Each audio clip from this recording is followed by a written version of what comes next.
Gauragraganya gana gota goloduhadam Gauranga gudachama gopyara kolpa briksham Gopala gada ratidam Yati singha gora govinda deshikavaram satatam namani Uttama Adama Kichuna Bachila Jachia Dile Kakola Kahe Premananda Hemona Gauranga Hridoya Dariya Bola Bhaja Gauranga Kaha Gauranga Laha Gaurangera Namure Jai Jana Gauranga Bhaje Se Hoyamara Pranare Hare Krishna Hare Krishna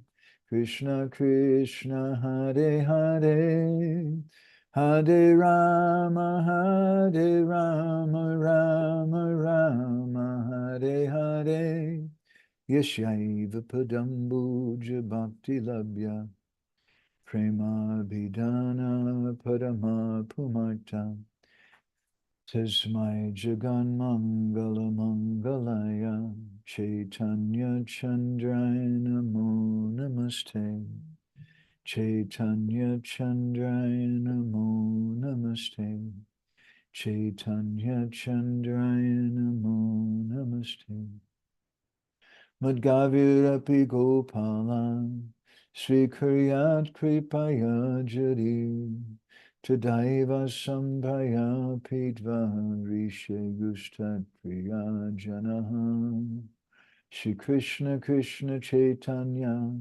Sasanatana Rupaka Gopala Raghunathapta Brajabala Bapahimam Vanchakalpa Tarubhyascha Kripa Sindhubhya cha Patitanam Pavanebhyo Vaishnavebhyo Namo Namaha Jai Shri Krishna Chaitanya Prabhu Nityananda Shri Advaita Gadadhar Shivasadi Gaura Bhakta Vrinda Hare Krishna Krishna Krishna Hare Hare Hare Rama Rama Rama Hare Hare.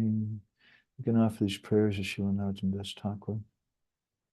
Shri Krishna Nama Amrita Vaishivaktra Chandra Prabhadvasta Tamo Baraya Gauranga Deva Anucharaya Namo Namah Shriza Narottamaya.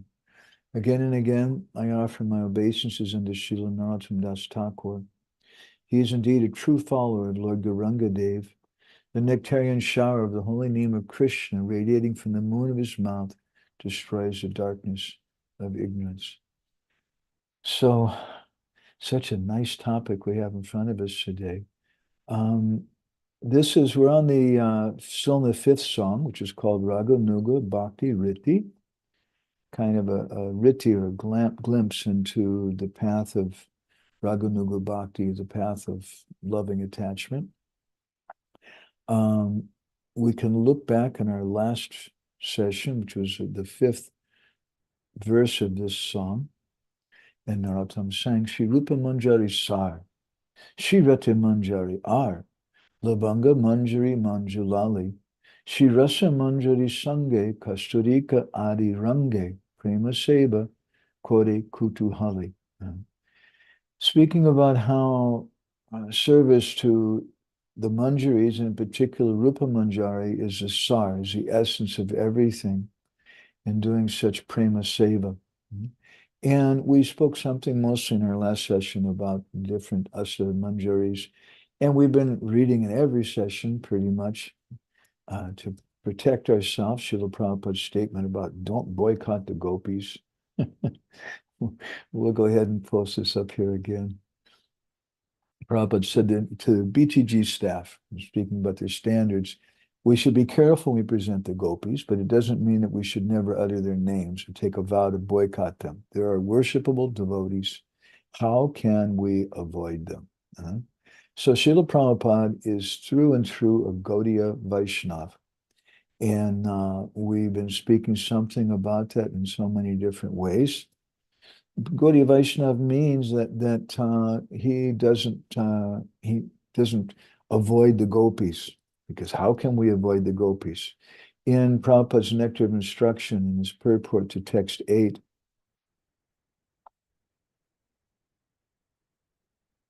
thank you, Siddhahari Prabhu, you're very kind. I worked out my problem, Siddhahari Prabhu. It was my fault. I wrote you some message. Don't worry about it. I figured out the problem is I'm an idiot, because that's a pretty obvious thing. Anyway, we had some problem with our bindu. So Prabhupada writes in that purport, in the friendly Sakya Ras, one can become a friend like Baladev Sridama or Sudama. In the Vatsalya Ras, characterized by parental affection, one can become like Nanda Maharaj or Yashoda. And in the Madhurya Ras, characterized by conjugal love, one can become like Srimati Radharani or lady friends, such as Lalita and her serving maids, Manjaris, like Rupa and Rati. This is the essence of all instruction in a matter of devotion service. So the essence of all instructions, Prabhupada says, is to develop our rasa, our relationship with Krishna, our sthayi bhav. And he gives a sequential list, Sakya Ras, and then Vatsalya Ras, and then parental Ras, and Madhurya Ras finally. And then the last thing he gives is speaking about the Manjaris. So today we want to read something further about this Manjari Bhav. This is the 6th stanza of this 5th song, this Raganuga Bhakti Riti. And let's see what Narottam Das Thakur has to say to us. Esa bharanuga anugahoina prema seva nibachana ingite bujiba sabakwaje. Rupa guna dagamage sadahabe anurage basati koriba saki maje. He says that with these manjaris he's speaking about, and before that the gopis, he has the Sakhis and then the manjaris. What do I want from them? Prema seva. Nibachana. I'm going to beg this prema seva from them. I want to go to those persons, Esabara Anugahoina, who are following them. I want to follow them. I want to be anuga of them. And I want to understand what are the different services that are given, and how do I understand that? Just by their gesture. He's praying for that. That ingite means just by the movement of their hand, by a glance of their face or something. And I will be overwhelmed by the beauty and qualities of Radha Krishna. I'll always be attached to them, and I want to live amongst the Sakhis. So this verse is pretty much the essence of a heart of a Gaudiya Vaishnava. It's very beautiful how he's saying this, ingite bujibi sabakaj. I'll understand whatever needs to be done. Kaj in Bengali and Odia means news. So they say kabur kaj. Kabur means paper, the newspaper. So I'll understand what is the news, or understand here the translating, what is the services. Just by a glance, just by a little gesture. And this is the beauty of the dealings between the gopis and their followers. They give instructions just by a glance, or just by a small gesture, ingite. And this indicates how intimate these personalities are with them, how intimate we want to be with Gurudev. That Gurudev doesn't have to say anything, but he can just give a glance.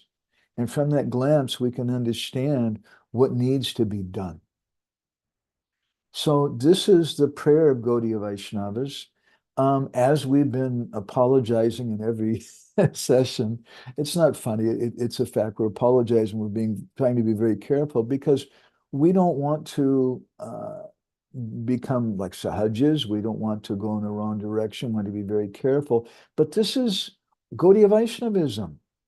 And Srila Prabhupada said we can't avoid this. So I would like to speak something about this verse today with an understanding of Srila Prabhupada's mission.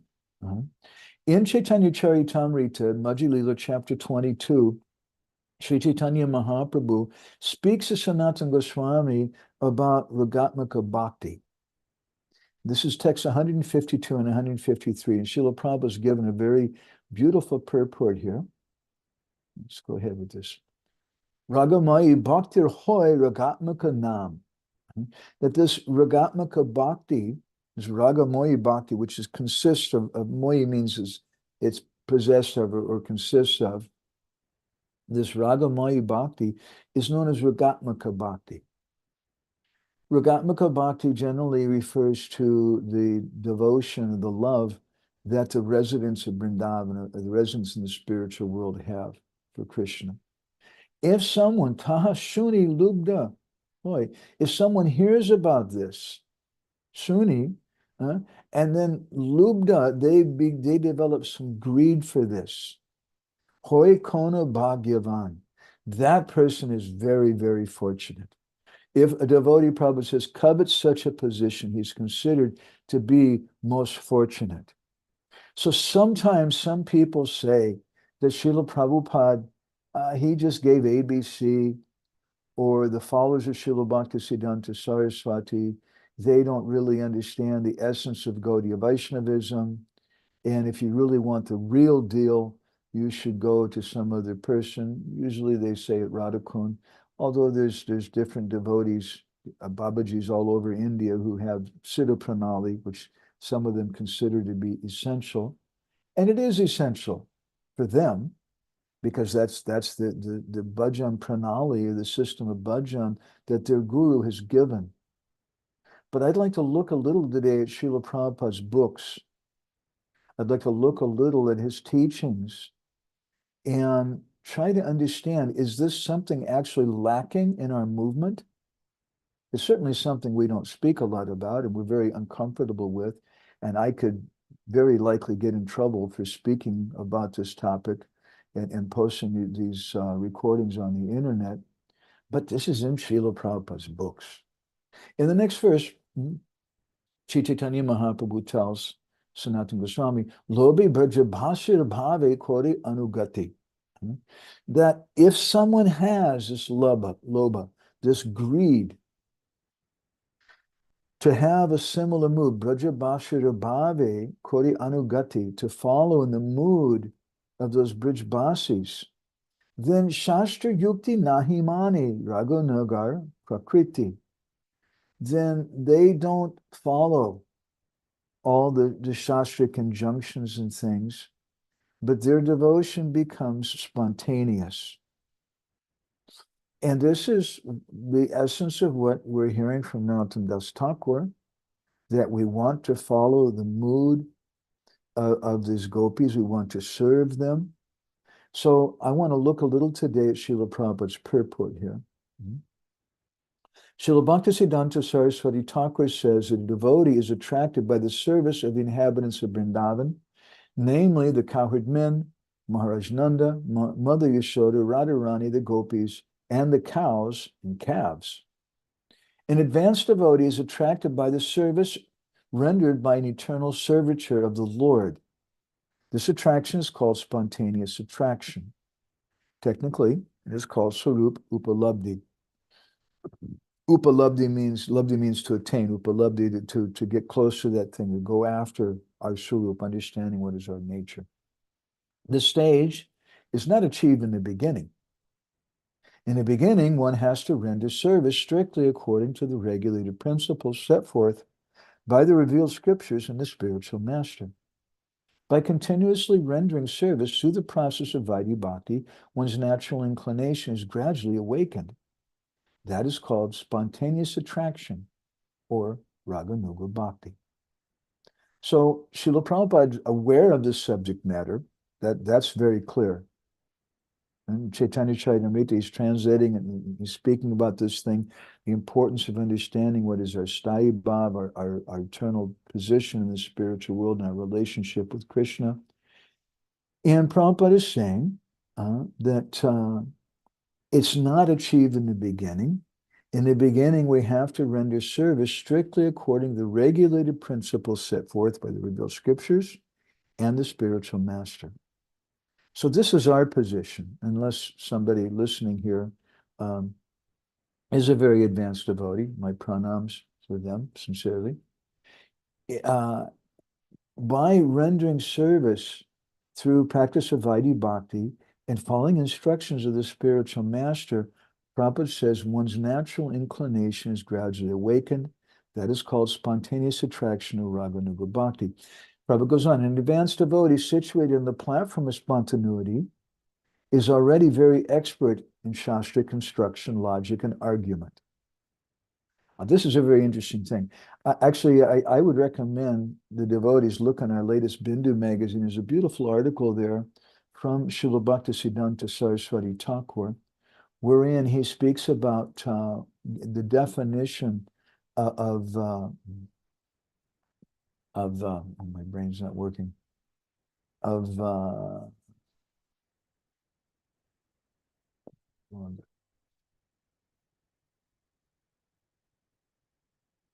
what's the word? Krishna Kun, you remember? My brain's just going dull.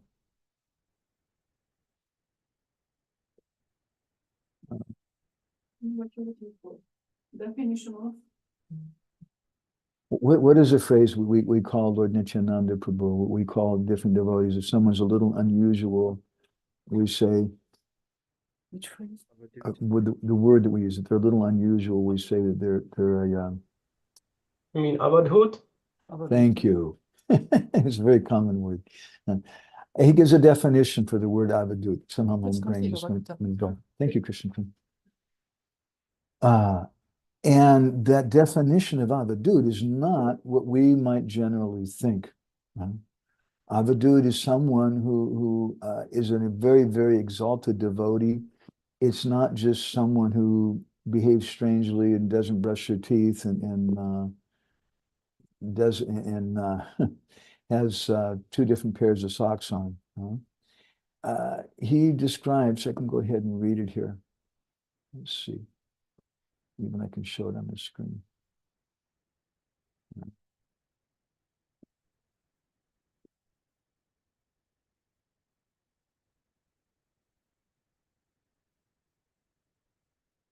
Srila Vallabhacharya defines an avadut as a person who is completely devoid of bodily urges and appears like inert matter. According to the Siddhanta Pradeep, an avadut, is one who's fully detached from the pride of identifying with his belly and genitals, because if someone's very attached to their body, it's a kind of pride. The Shabdasar states, a yogi who follows the principles of strict celibacy, who is aloof from the principles of varna, and is always engaged in contemplating a supersoul is called an avadut. The syllable a means akshara, or inexhaustible. The syllable va means varinya, or respectable. The syllable du means free from material bondage, and the syllable ta refers to Anora, the famous Vedic statement, tat tvam asi, you are that. Therefore, he who possesses these qualities is called an avadut. So, Srila Prabhupada in his purport, he's speaking about how an advanced devotee is not, he may not follow the Shastric injunctions. But Prabhupada comments that an advanced devotee who's situated on the platform of spontaneity, he already knows these injunctions. He's already very expert in Shastric construction, logic, and argument. When he comes to the point of eternal love for Krishna, no one can deviate him from that position, neither by argument nor by Shastric evidence. An advanced devotee has realized his eternal relationship with Krishna, with the Lord, and consequently, he does not accept the logic and arguments of others. Such an advanced devotee has nothing to do with the sahajiyas who manufacture their own way and commit sins by indulging in illicit sex, intoxication, and gambling, if not meat eating. By the way, there's two words, kind of pejorative terms or negative terms, which are often used in ISKCON, or three, let's say, which make me a little uncomfortable sometimes. One is mayavadi, another is karmi, and another is sahajiya.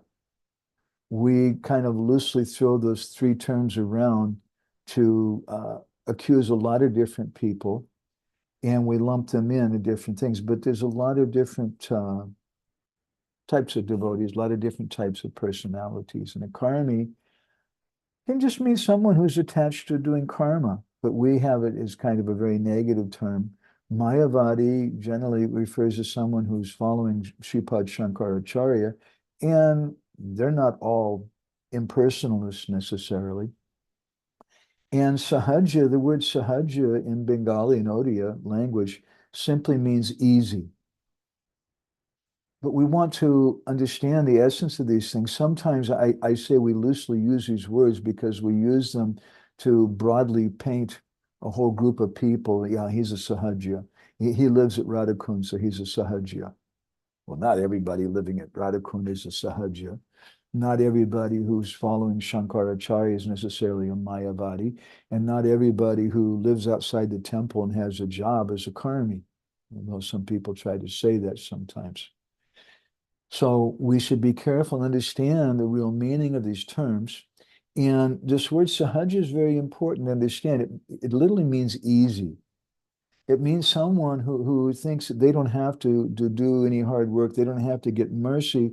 They can just imitate something. And in that way, they've obtained some high platform, and they generally try to get some respect. I've seen this a lot over the years in Puri. We've had a few times where devotees have come, usually from the villages, and in one of the kirtans, all of a sudden they start swaying back and forth and they fall down on the ground, seemingly unconscious. We had one Mataji from Russia in one of Damodar Maharaj's classes. All of a sudden, she just fainted in ecstasy. And I don't mind that. That's wonderful. Someone has some ecstatic symptoms like that, but knowing these devotees and interacting with them before and afterwards, I personally was not very convinced that their ecstatic symptoms were genuine. So, but being a sahaja doesn't just mean that you roll on the ground or that you act like something you're not, but it means here, I would take it that someone who's not following the order of guru and who thinks that they can cheaply and quickly and easily attain bhav bhakti, raganuga bhakti. Prabhupada goes on, sometimes the sahajas imitate advanced devotees and live in their own whimsical way, avoiding the principles set down in the revealed scriptures. Once I went to visit an old friend of mine, a devotee, actually initiated by my Guru Maharaj. I hadn't seen him in some years, and we went to knock on his door. It was like 9 o'clock in the morning or something, and he said, oh, I just got up, Prabhuji. And he said, Sraganuga Bhakti Prabhu. And then later he was talking to us about other practices of what he called Raganuga Bhakti, which included watching television and going to non-devotee restaurants. I don't care if somebody goes to non-devotee restaurants. I'm not a policeman to judge people for watching television or this or that or the other, or I don't really care what time they get up. I don't always get up so early myself. But let's not call it Raganuga Bhakti. That's a very unfortunate understanding. Prabhupada says, unless one follows the six Goswamis, Sri Rupa, Sanatan, Raghunath Bhatta, Sri Jiva, Gopal Bhatta, and Raghunath Das, one cannot be a bona fide spontaneous lover of Krishna. Well, so Prabhupada's saying right here, we have to follow these six Goswamis. In this connection, Srila Narottam Das Thakur says, Rupa Raghunatha Pade, Hoy Beakuti Kabihama Bhujabose Jugala Piriti. Literally, the word pada has two different meanings. Pada can mean the feet. Pada also means the verses. And Prabhupada translates this in one place, that when will I become eager to read the books of the six Goswamis. Prabhupada goes on here. The Sahaji's understanding of the love affairs between Radha and Krishna is not bona fide because they do not follow the principles laid down by the six Goswamis. Their illicit connection and their imitation of the dress of Rupa Goswami, as well as their avoidance of the prescribed methods of revealed scriptures, will lead them to the lowest regions of hell. These imitated Sahajiyas are cheated and unfortunate. They are not equal to advanced devotees, Paramahamsas. Debauchees and Paramahamsas are not on the same level. So why is this so important to begin our discussion about this verse today? Because Srila Prabhupada saw the nature of the Western devotees. And he saw that there's a great tendency to be sentimental and to not follow Shastra, to not have faith in it. So Prabhupada's stressing here that someone is an advanced devotee, he's going to follow, right? In the beginning, he says one has to render service strictly according to the regulated principles set forth by the revealed scriptures and the spiritual master. That's a completely essential thing. We cannot avoid that. If you're trying to avoid that, you're not a devotee. We have to follow in the line of our Gurudev and what he's given us. And we can't speculate. So now I'm saying in the song today, Esa baranaga hoina prema seva nibachana ingite bujiba sabakaj, that I'm going to beg from these gopis service to the Lord. This service to the gopis is the essence of our Gaudiya Vaishnava line. And practically, you can, if you contemplate it in a deep way, I was thinking about this verse today, throughout the day, and I was thinking how you can practically take almost any statement from our acharyas, our Gaudiya Vaishnava acharyas, and by contemplating it deeply and comparing it to Shastra and other statements of acharyas, you can see how all of them, either anvya or vyatireka-bhyam, directly or indirectly, they're leading to this service to the Sakhis. This is the essence of our movement. And the question again comes, is this in Srila Prabhupada's society? Well, first of all, this is certainly something which is given by our acharyas. Narottam Das Thakur in his Prarthana gives this famous song. Let's just look over it. This is the prayer that he has, Radha Krishna Pranamor Yugala Kishore, that bringing Radha and Krishna together is Yugala Kishore. This is my pran. Jivane marani gati ar nahi more.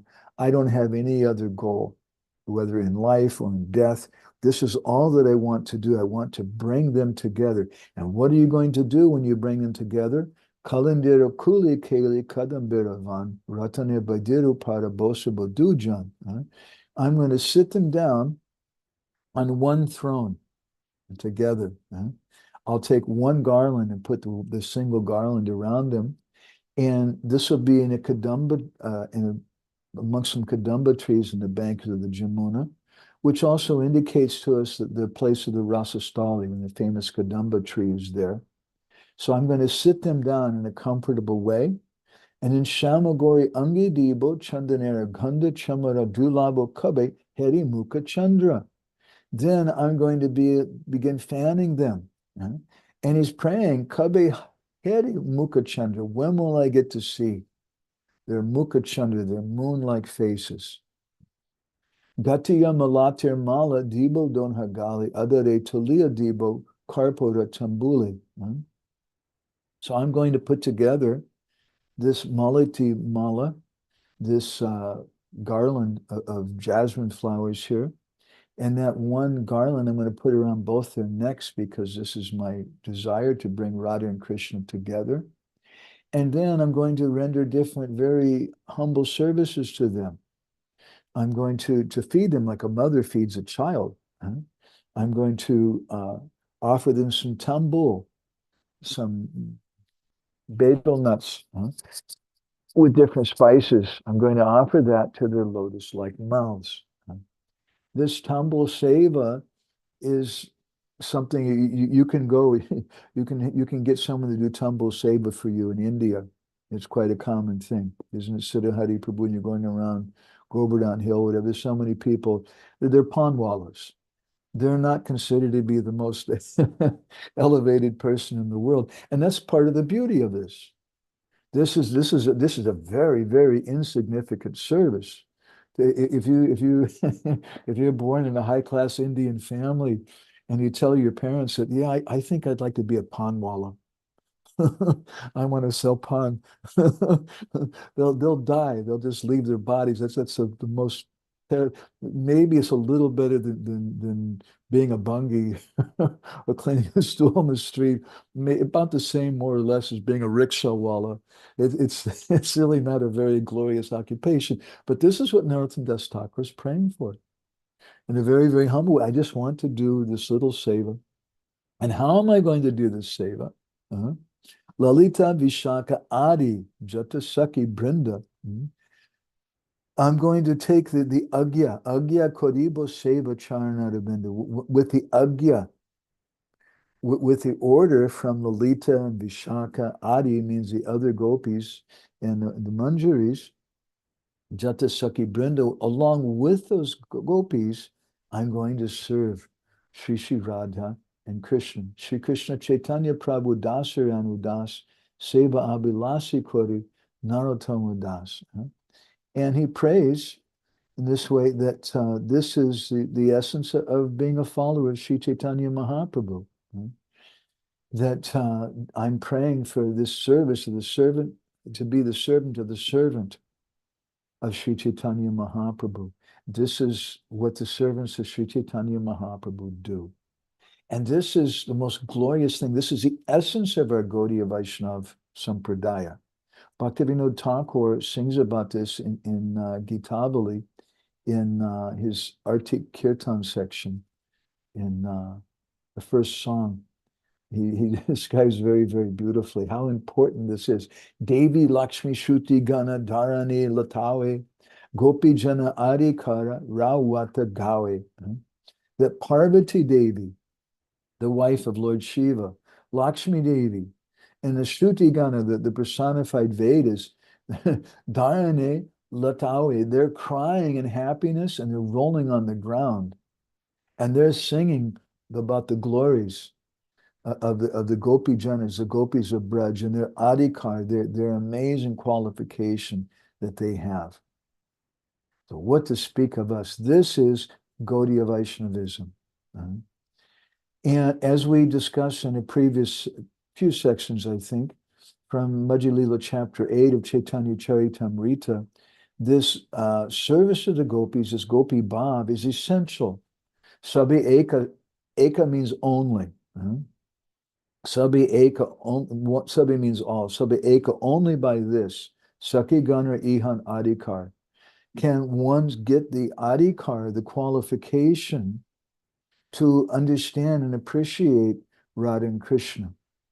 And it's only from the Sakhis, from the gopis, Sakhi hoite hoi e lilar bishtar, can these pastimes be bishtar, expanded. And then in the next verse, he describes three things. The Sakhi bina e lila pushi nai hoi, without the gopis, these pastimes can't be nourished, pushta. And then he says, Sakhi lila vishtariya, Sakhi asvadoy. Three things given here, pushta, vishtariya, and asvadoy. That they're nourishing the pastimes of Radha and Krishna. Vishtariya, they're expanding the pastimes of Radha and Krishna. And asvadoy, they're tasting the pastimes of Radha and Krishna. So this is Srila Prabhupada's Chaitanya Charitamrita. This is Gaudiya Vaishnavism. We should understand it. Sabara anuga hoina prema seva nibachana. Therefore, Narottam Das Thakur is praying, I'm going to beg. He says, this should be our mood. I'm going to beg from the gopis the right to do service to Radha and Krishna. And so many places of our acharyas spoke about this. I'll share with you a few beautiful prayers that I like very much. Service to the gopis, service to Srimati Radharani is the essence of Gaudiya Vaishnavism. Govinda Vallabhe Radhe Pratyaye Twamaham Sada. that Sada, I'm always praying like this, Govinda 𝗣𝗿𝗲𝗺𝗵𝗸𝗁, that my dear Srimati Radharani, you're Govinda 𝗣𝗲𝗺, you're very dear to Krishna. And my prayer is Tvadiyamiti Janatu Govindo Mam Tvaya Saha. I pray that Krishna understands that I'm in your camp, and that I belong to you. I don't belong to him. And this is an amazing thing. This is the glory of Gaudiya Vaishnavism, that we have prayers like this, praying to Srimati Radharani, not just praying to Krishna because you're God and you create everything and you destroy everything and you're the most important person, but understanding that something even higher than that is there. This is what Sri Chaitanya Mahaprabhu came to give. And we spoke quite a bit about this in our previous sessions, but today we're not just speaking about the mood of the manjaris, but we're specifically speaking about the desire to render service to them. Bhaktivedanta Thakur speaks about this in Gita Mala in the fifth section in the seventh song. Let's see here. Sakira charane kabe koribo akuti, saki kripa kori dibe svarga siki stiti. He said, when will I get this greed, which we were reading about from Srila Prabhupada in his purport to the 8th verse in Nectar of Instruction, how when his greed arises, that person is very, very fortunate. He says, Bhaktivinoda is saying, when will I get this greed in the form of eagerness to serve the lotus feet of Sakhi Charani Kabe, the lotus feet of a gopi? And when, by doing service to that Sakhi, will she become so happy with me, she'll feel obliged and she'll want to give me some special mercy. This is the line of our Gaudiya Vaishnavacharyas. This is what Srila Prabhupada came to give. And we see this repeatedly. I have quoted so many times this verse from our Tulsi prayers, which Prabhupada wanted us to sing every day. A Nivedana Dar. Dara means carrying. I have this Nivedan. Nivedan means this appeal. The Sakir Anugata Koro. Koro means to make. Doesn't mean to accept, but you make me into Anugata, a person who's following the Sakhis, the gopis. And in this way, seva adhikara diye means to give. You give me the qualification, the adhikar for service. And koro, again, means to make. Koro nija dasi. You make me into your maid servant. This is a prayer that Srila Prabhupada gave us to recite every day. That we should every day pray to become a gopi manjari. And specifically for what purpose? Seva adhikar, to be able to render service. So as we've been speaking so many times, our mantra has been, we should know such things exist. And this is what Narottam Das Thakur is speaking about in this verse we're looking at today. Let's look at the verse again. E sabhara naga hoina prema seva nibachana. That this is what I want. I'm going to beg and beg from these gopis for this prema seva, to be able to render this service. There's no doubt about it. And I don't think anybody's going to try to disagree that this is the essence of Gaudiya Vaishnavism. But the question then comes, did Srila Prabhupada give this? Did Srila Bhaktisiddhanta give this? Do we have this? Or is it just some theoretical thing that we hear about? And then, Prabhu, if you're really serious about it, I'm sorry, you're just going to have to leave. And I've had a lot of people try to tell me that over the years, and I don't accept it. And I'd like to share with you some thoughts about that today, how Srila Prabhupada is giving this thing. But as we read in that purport in Madhya Lila chapter 22, Srila Prabhupada was very conscious and very careful about sahajigism. And he spoke about, unless one is on a very advanced platform, they have to follow the instructions of Guru and practice Vaidhi Bhakti. Now, you may say, oh, that's just cheating. Look, man, I can go, if I take $50 or something, I can go to some Babaji at Radhakund. It's a fact. I can give them $50 and they'll give me Siddha Pranali. and tell me who I am in Krishna Lila. Some devotees did that a few years ago. I was speaking with one of them, and there's some devotees from Russia. If you go to some of those ashrams, there's quite a few devotees from Russia. And they got their Siddha Pranali from their Babaji Guru.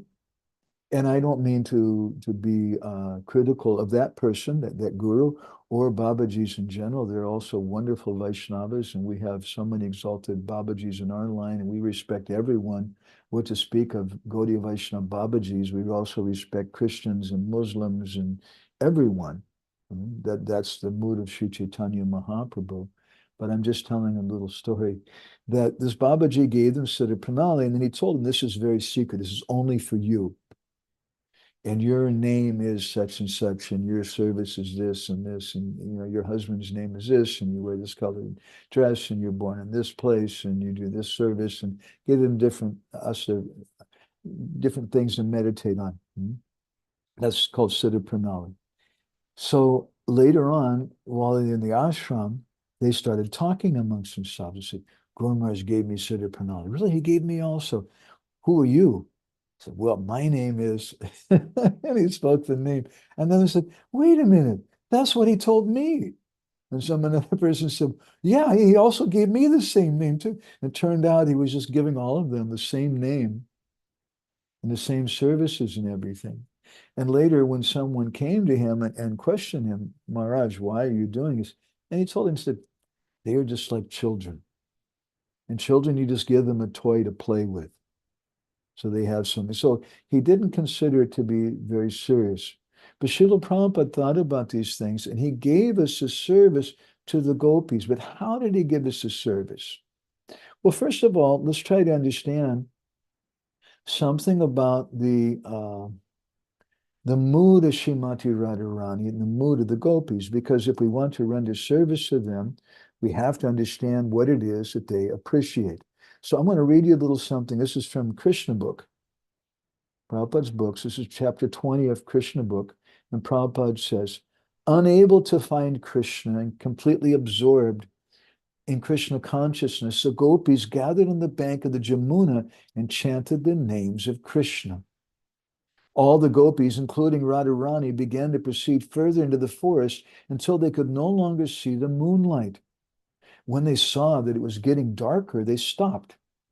Their mind and intelligence became absorbed in thoughts of Krishna. They all imitated the activities of Krishna and his speeches, due to their heart and soul being completely given to Krishna.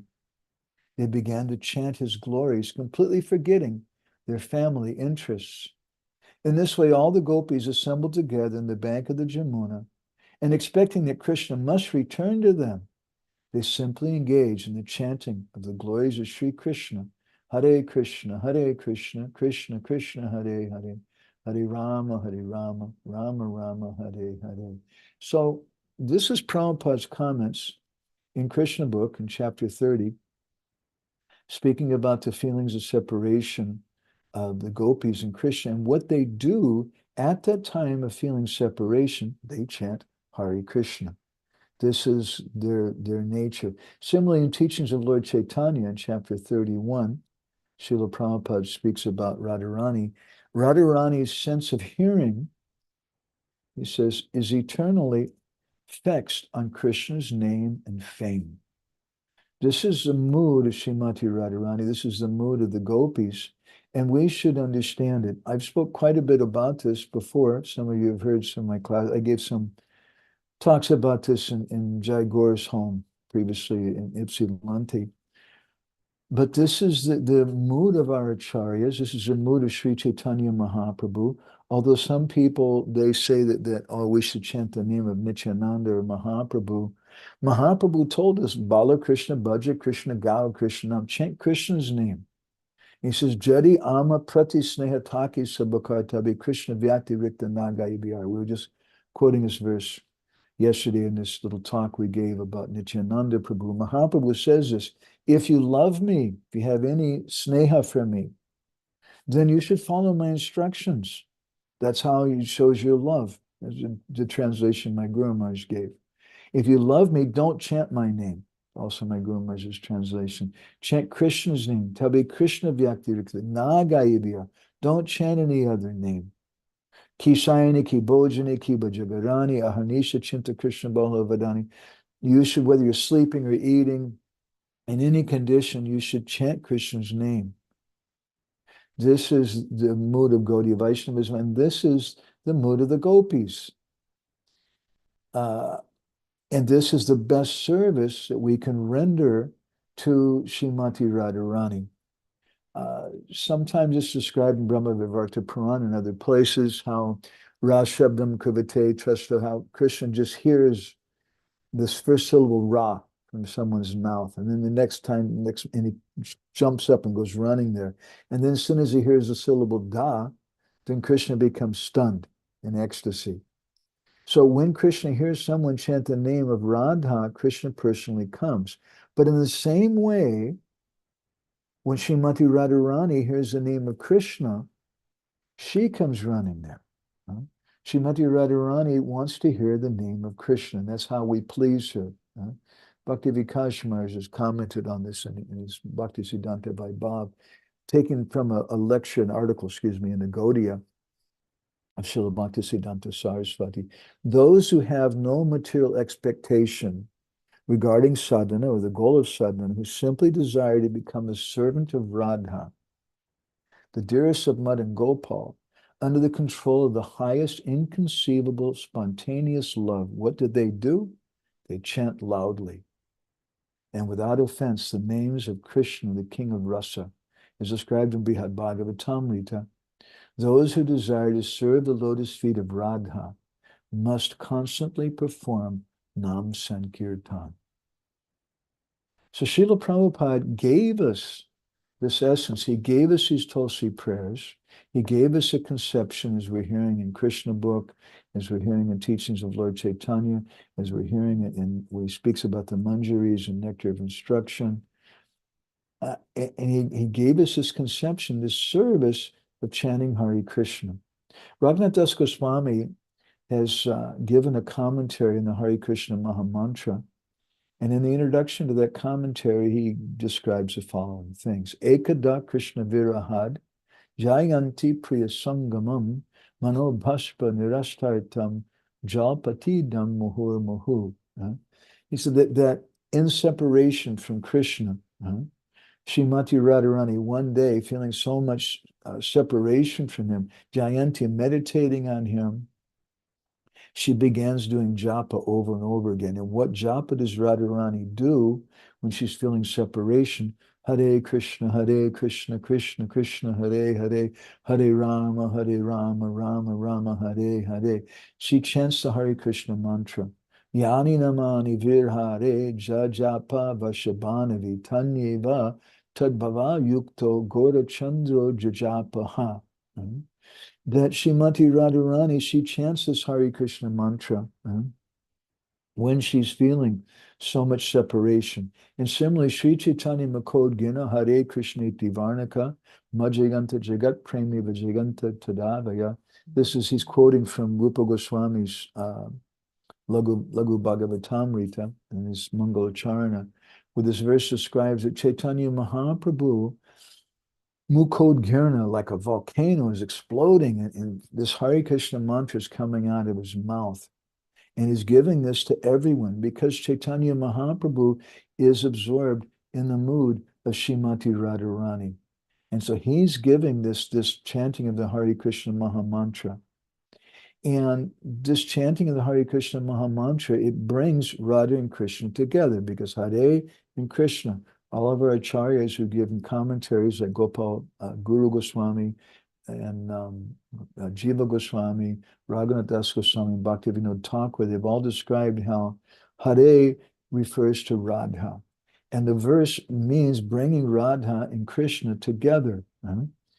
And Jan Chandra Goswami, in his Padati, his Gauragovinda Smaranarchana Padati, he's also described the meditation of Gaudiya Vaishnavas, Vina Radha Prasadena, Krishna Praptina Jayate. Unless you without serving Radharani, without pleasing Radharani, Krishna prapta najayati, you cannot get Krishna. Therefore, tata, therefore, Shiradika Krishna smarinyo susumyuto. We should always remember Radha and Krishna together. This is the essence of the chanting of the Hare Krishna mantra. And if you read the commentary Bhaktivedanta Thakur gives, which most of the translations of Harinam Chintamani have just dropped it because it's too erotic. At the end of Harinam Chintamani, where it speaks about how Hare means Krishna stealing Radharani's underwear and doing this and this and some very erotic kind of things. What is the purpose of that? What is the purpose is, if you contemplate it, this is the mentality that we have when we chant Hare Krishna. We want to bring Radha and Krishna together. We want to please Srimati Radharani.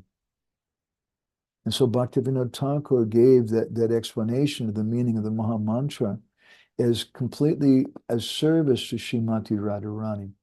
And this is what Srila Prabhupada has given us again and again and again, that we serve Srimati Radharani by chanting Hare Krishna. We serve Srimati Radharani by serving Guru.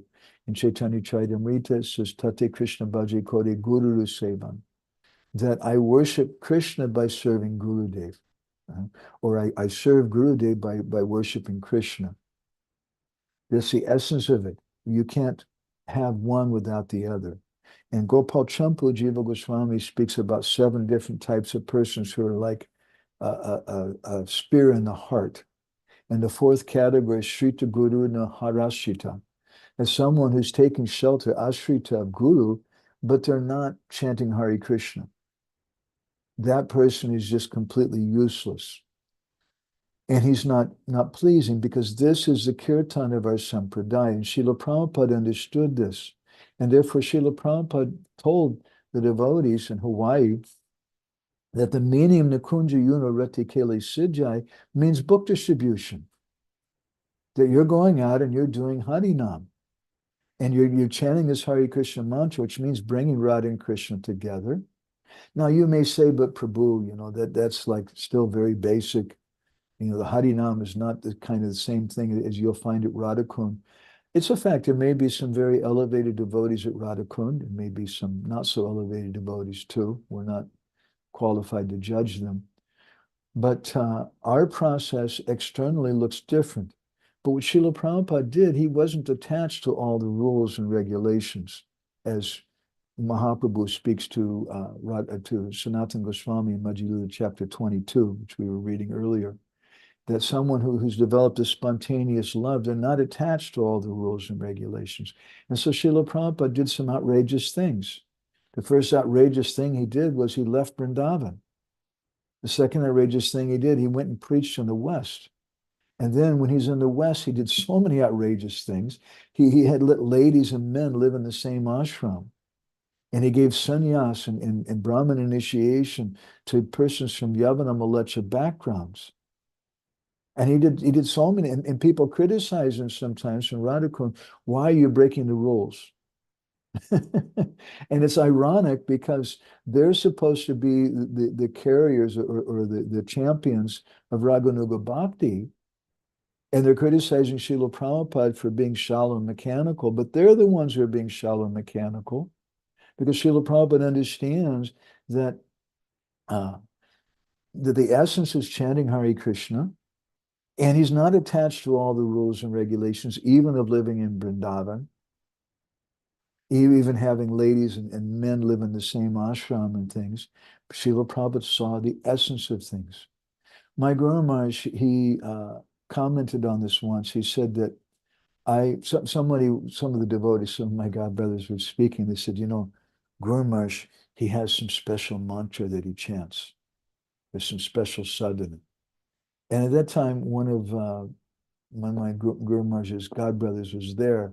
And he said, no, Guru Maharaj just does normal things. No. My godbrother saying, no. Guru Maharaj is doing some special sadhana. So later, that godbrother went to my Guru Maharaj and said, Guru Maharaj, they're saying that you have some special mantra, some special sadhana, something you're doing. And Guru Maharaj said, they are fools. And he told him in such a powerful way, he said, I've only chanted 16 rounds. All these years, and from these 16 rounds of chanting Hare Krishna, I've realized my Swarup, and I've realized the Swarup of my Guru. And that doesn't mean that we shouldn't chant more rounds necessarily, but Guru Maharaj is pointing out that, because some devotees are saying Guru Maharaj is chanting 64 rounds a day or this or that. I travel with him as his personal servant. He definitely wasn't. Chant more rounds, that's good. But Srila Prabhupada gave everything in 16 rounds.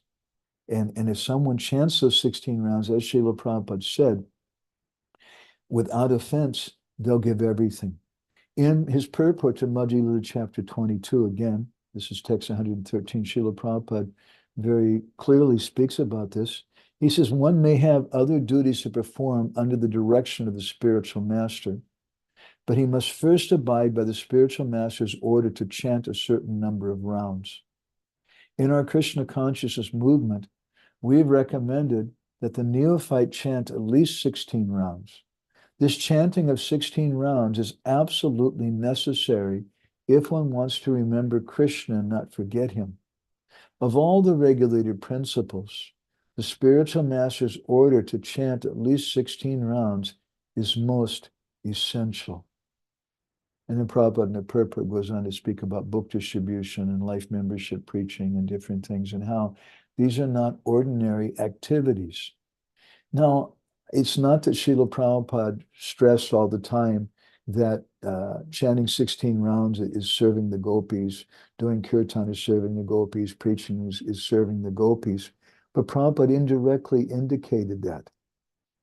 He saw that many devotees might become like sahajas, and Prabhupada certainly didn't want that.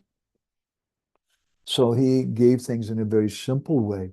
But he gave us this mantra, seva adhikara diya koro nija dasi. My dear Tulsi Maharani, please may I become a Sakhi Manjari. Please give me the adhikar, to the qualification to render proper service. In the Bhagavatam, in the 47th chapter, the end, Uddhava glorifies the gopis. And we understand something about the particular quality of the gopis. What does he say? He focuses on one quality, the kirtan of the gopis. Vande Nanda Brajastrinam Padarenam Abhikshnasaha Yasham Hari Katod Gitam Punati Bhuvana Trayam. And how this Udgita, just the same word is used by Rupa Goswami in the beginning of his Laghu Bhagavatamrita, Sri Chaitanya Mukod Girnam, this Udgita means loud chanting here. Udgurna means it's coming from the heart. It's like a volcano exploding, erupting. This is a chanting of the gopis. Yasam Hari Katod Gitam Punati Bhuvana Trayam. And it purifies all the three worlds. It was this kirtan of the gopis in separation from Krishna we hear about in the 47th chapter of the 10th canto, that Krishna felt so obliged to that he told them, Napariyaham niravadyasam yajam. I don't know how to repay my debt to you. So I have to take up the same activity you're doing to be able to repay my debt. And so he came as a sadhu, he came as Sri Chaitanya Mahaprabhu, teaching the same kirtan as the gopis, because by doing that kirtan, that pleases Krishna, that pleases Srimati Radharani, that pleases the gopis. We please Srimati Radharani by chanting Hare Krishna. My Guru Maharaj, he would sing this song sometimes from a book called Harikatha Padavali, which I'd like to share with you, which speaks about the mood of the Sakhi Manjaris and serving Srimati Radharani in the most intimate way. And this is exactly what Srila Prabhupada was giving us. Jamuna tatine kule kele kadambera mule mure laya chala lotwarai. Srimati Radharani, at there's dasa, there's 10 different symptoms of Sudhira Prabhas, or the most intense separation, the last of which is mrityu, or death. And feeling this kind of separation from Krishna, one day Radharani called for all the gopis, and she told them Jamuna tatine kule, you take me to the bank of the Jamuna, and kule kela kadambira at the root of the base of the Keli Kadamba tree, where the Ras Lila took place. You all gather around me. Anti mera bandhu hoye, you be my friend at this time of my death. Anti mera bandhu hoye, I have, the friends that I have is two things. Jamuna murtika loy, Sakhi mora 𝗣𝗲𝗺𝗵𝗸𝗁. The Jamuna, she's my very dear friend. You take some of the mud from the Jamuna, that blackish mud, and smear it all over my body. And then Shama Nama Tarupari, Lika Sabha Sahachari, Tulsi Manjari, there's a spelling mistake, Tulsi Manjari Diotai. And because Krishna's name is non-different from Krishna, you write the name Sham, Sham, over and over again on my body in that mud from the Jamuna, and then Tulsi Manjari Diotai, you offer Tulsi Manjaris to it because that name is non-different from Krishna. Then at that time, Amare 𝗣𝗍𝗺𝗺𝗵𝗸𝗁, that time just before I leave my body, all of you gather around me, Bole Sabi, what do? Hari Hari, chant the name of Krishna, Jakona Parana Bahirai, and I'll leave my body. So this is the most intimate, the highest level of Srimati Radharani's mood. And this is the chanting of Hare Krishna.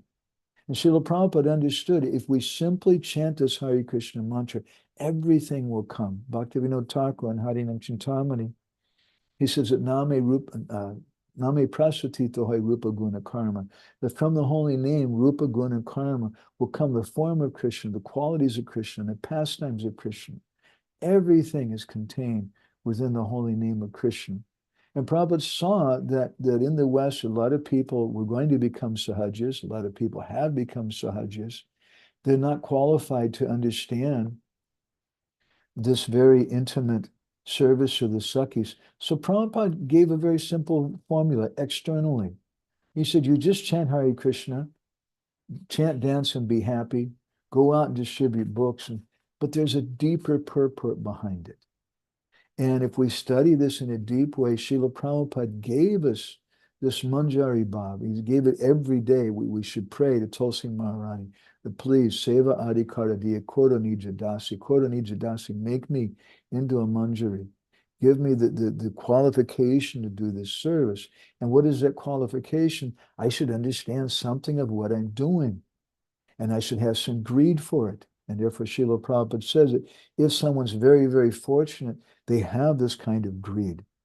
But it's a very elevated thing for someone to have this kind of greed. And if we don't have this, as Srila Prabhupada said in the purport in Madhya chapter 22, then we should practice Vaidhi Bhakti under the guidance of Guru.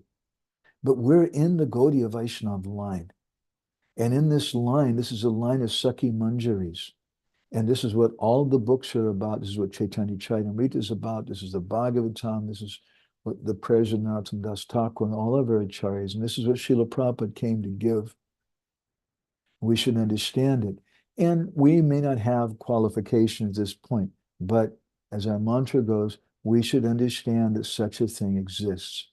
So I'm going to read the verse again, and if anybody has any reflections or questions, comments, they can share. This is the sixth verse in this sixth verse in the fifth song. Narottam Das Thakur prays, Shabhara anuga hoina, prema seva niba chana, ingite vujiva sabakaji, rupa guna dagamagi, sadahaba anuragi, basati koriba sakimaji. I'm going to beg from the gopis the loving service of the Lord. And as we spoke today, that essence of the best service to do is that chanting of the holy name, to go out in the street, to chanting and share this with other people. And I'm going to try to understand, I want to become so intimate with them. Ingete bujiba sabikaji, just by a gesture, just by a glance, I'll understand their mood, their desire. So it's not just that I'm doing some external thing and just following some rituals, but it's something very close to the heart. I want to understand the heart of these Sakhis. Rupa, Guna, Dagamagi, Sadahabe, Haba Anuragi, Basati Koribu, Saki Maji. And then I want to always stay with the gopis. Basati 𝗣𝗿𝗶𝗍𝗶-𝗰𝗱𝗙𝗺. I want to be surrounded by the gopis. I want to, as Prabhupada said, we can't avoid the gopis. It's not that we banned the gopis and we're not going to chant their names, we're not going to say their names. We should understand them. But in understanding and staying with them in the sense that we're always thinking about their mood and we're always praying to Tulsi Maharani every day, seva adi karo kora nija dasi, let me become a dasi. Then I can begin to appreciate Gupa Guna Dagamagi Sadahavi Anuraga. I'll be able to appreciate the qualities, the beauty, the form of Shishi Radha and Krishna. So, okay, we'll go ahead and stop there. That's some of the things I was meditating on in this verse today. It's such a very important topic to me. I'll speak probably some more about this maybe in a few days if somebody wants to hear the topic again or something closely related at least when we speak about guru and disciple. And then we have another 5 sessions left here in Hungary. Siddha Hari Prabhu, and you want to, did I say anything wrong? You want to correct me or? That will be the last day of probably in my Krishna consciousness, the day I correct you. I hope that never comes. Prabhu, a couple of comments and question. One comment was like, I remember hearing the story that when Srila Prabhupada was in his last few days in Vrindavan, and he was lying in his bed. At that time, by this time, Tamal Krishna Maharaj had understood Prabhupada so well. He understood Prabhupada's indication so well that he would raise his hands, and other devotees would be wondering, what does it mean? And Tamal Krishna Maharaj would come in the room, and he will go and change the opening of the window to an appropriate size. So nobody could understand what he was saying. Prabhupada was saying, because he didn't have much energy, but just by indication of his hand, other disciples also been left in gasp, but Tamal Krishna Maharaj would actually understand what Prabhupada meant. So I was thinking about that. That's a great example. Thank you. Yeah. And another thing was that I have heard that there is a devotee in our community, not the close to our community, and she is initiated by one of the Babajis in Radhakund. And apparently, that Babaji is of a tradition called Sahijya, which means practicing in a very natural manner, something of that sort. So Sahijya is also a type of practice, which is not necessarily in the term which we usually hear from Prabhupada. So I was thinking in that regard. I could comment further on that. Their practice is a little shocking sometimes. There's different groups, though I don't know all of them, but I know there's groups of Gaudiya Vaishnavas in India, and pretty much all the Dhams, who call themselves Sahajya, and they generally the guru has sex life with some of the wives of some of his disciples and things, and that's a kind of initiation, and they practice kind of a tantric thing. Yeah, well, she's kind of like she seems pretty no, she seems pretty well versed, and in fact, she has Giriraj, she worships Giriraj, chants very nicely.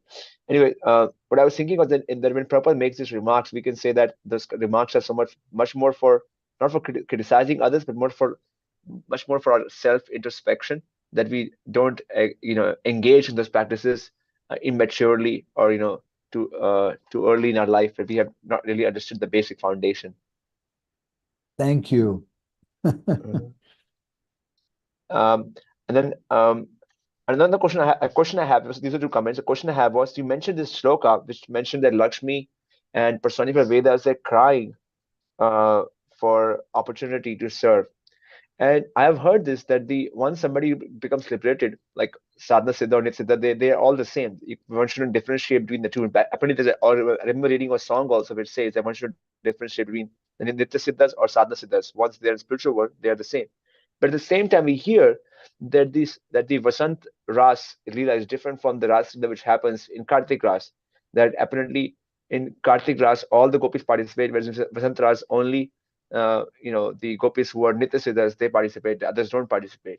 So why is this difference there? If once they have liberated, there shouldn't be any difference. They have become liberated, but it seems that there is a difference.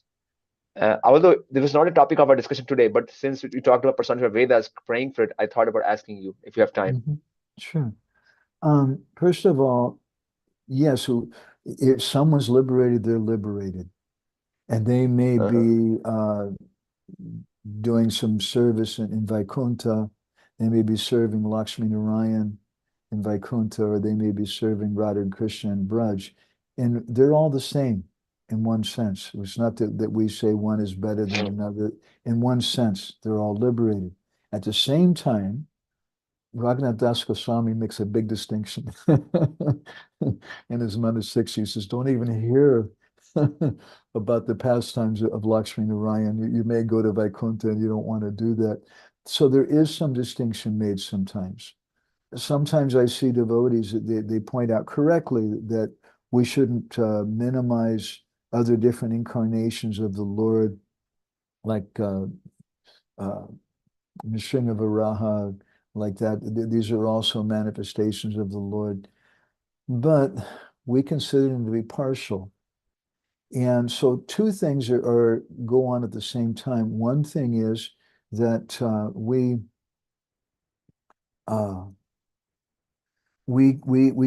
give respect to all different devotees. And it's not that one person is liberated is necessarily better than another person. They're all liberated and they're all perfect in the sense that they're doing what's the most perfect thing for them. But at the same time, our Gaudiya Vaishnavacharyas have described there is a list of things which are better than the others. And the top of everything is this Madhurya Rasa. And even better than the Madhurya Rasa, the essence of the Madhurya Rasa is this Manjari Bhav. So they do make that distinction. At the same time, both things are said. Sometimes they say we give respect to all, but in other times they point out that this Manjari Bhavana is the best. That was answer to one of your points. Remind me what else you were asking about? Oh, I was saying that we hear that there is two Rasa Leelas. There are many Rasa Leelas. There's Rasa Leela which happens during Vasant, during spring, and there's a Rasa Leela which happens during Kartik. And they say it's the gopis who participate in those two Leelas are of different types. They say that in one Rasa Leela, it's only the Nitya Siddha gopis who participate, and the Sadhana Siddha gopis don't participate. So I was wondering if after somebody has reached to Vrindavan, it is all the same, then how is there a difference being made there? So in the Bhagavatam, we hear about the Ras Leela that took place at 𝗣𝗵𝗻𝗁. And at that Ras Leela, Radharani became unhappy. And she left. Why did she become unhappy? And different acharyas have commented on that because that Ras Leela is Panchayati Ras. Panchayati means, in India, in the village, they have the village Panchayat, which is we could loosely translate to mean like open house. It's a place where everybody can come together and complain and take part in the community. So that Ras Leela there at 𝗣𝗵𝗻𝗁 is Panchayati Ras. It's open for everyone. And there's Sadhana Siddha gopis there, Munichari gopis, Rishichari gopis, different types of gopis coming there. And why did Radharani leave? Because she saw that this is not the best for Krishna. There's something can be better than this. And that's the Ras Leela which takes place later on at Chandra Sarovar. And that Ras Leela at Chandra Sarovar, that's only for the Sakhis and the Manjaris, as you were pointing out, the Nitya Siddha gopis, because their mood is much, much more pure, and Krishna gets more pleasure from that. In a similar way, and it would take me some time to discuss, we can point out differences between the pastimes and the relishment of Sri Chaitanya Mahaprabhu in Navadvip and in Jagannath Puri. And in Navadvip, it's kind of like Panchayati Ras. There's Ras Leela there. And we hear that at Srivasanga, that's a Rasa Stala. It's none different from the Ras Leela. But which Ras Leela? Is it the Ras Leela at Chandra Sarovar? Is it the Ras Leela at 𝗣𝗵𝗻𝗁? Well, who's there? If we study who's present in it, then we can understand. Well, present there, first of all, it's the house of Srivas Thakur, who's Narad Muni, and Advaitacharya, who's Sadashiva, the Mahavishnu avatar is coming, and Haridas Thakur is coming, who's the incarnation of Lord Brahma, and Chaitanya Mahaprabhu's mother, Sachimata, is also coming to those kirtans. So if we say that the Ras Leela at 𝗣𝗵𝗻𝗁 is Panchayati Ras, or open Ras for everyone, Then the Ras Leela, which Mahaprabhu relishes at Srivas Thakur, Srivasanga, that is Maha Panchayati Ras.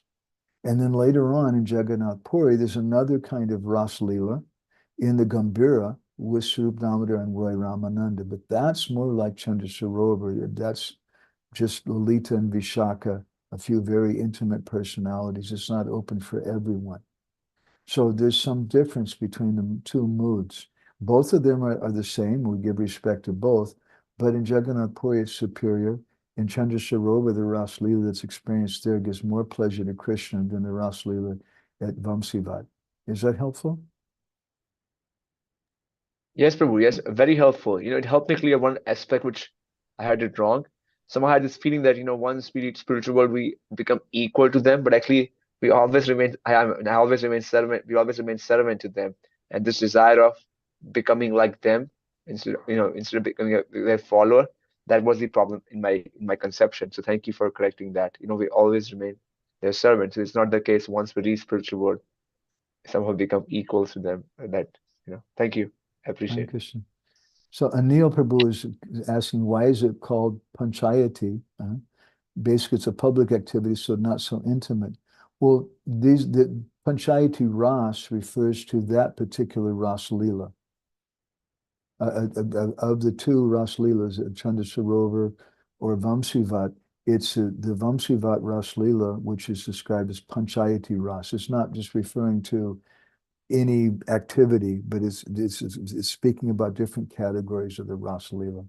I hope that helps, Anil Prabhu. And who else? Leela Purushottam Prabhu. I see your hands up there, sir. Krishna Prabhu. I may be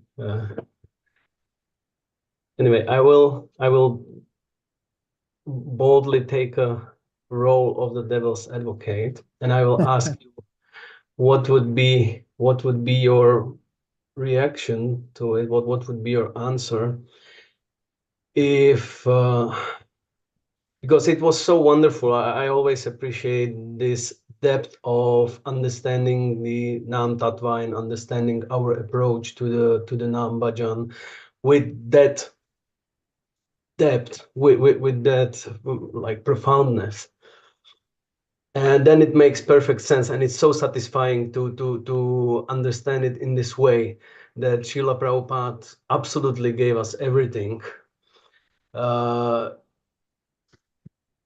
Quote unquote, just by engaging us in like full concentration on Hare Krishna Nam Bhajan. That's like perfectly okay. But where do I see that many devotees might have a like fate trouble if they're faced with the opposition is when they come to the discussion of, like we mentioned a few sessions back, Indra Prabhu's quote that chanting with the concept without conception brings no result. Chanting with wrong conception brings about wrong result, and chanting with a superlative conception brings about superlative result. And that the opposition might propose that we don't hear so expressively, so directly from Srila Prabhupada, repeating us again and again this superlative conception, what you've been striving for last hour to help us with the conception of understanding what actually we've got from Srila Prabhupada. But I can see around me that there is the army of devotees who are just chanting basically without conception, and need to say, reading Srila Prabhupada's books, or not reading, that's the question nowadays, but but you know what I mean, probably. I'm sorry to be so I don't want to be offensive, but I just wanted to play that devil's advocate role.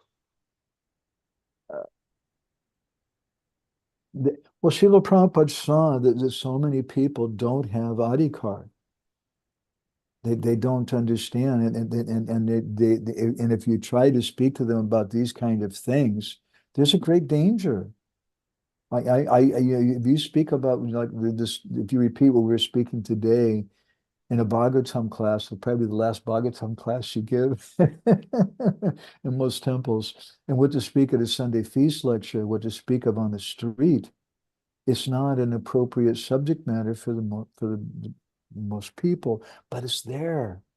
Srila Prabhupada says these things, and Prabhupada saw that even to the extent there's a conversation, there's an argument between two sannyasis in ISKCON, and one was saying that Ram in the Maha Mantra means Ramachandra, another was saying no, it means Parshuram.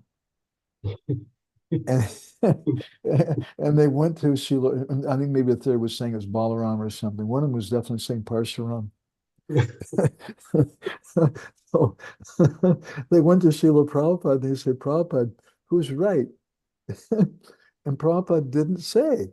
He didn't say you're right and you're wrong. He said, you know, both are correct. But there's no acharya. It's none of our acharyas. As we mentioned, there's different commentaries in the Maha Mantra.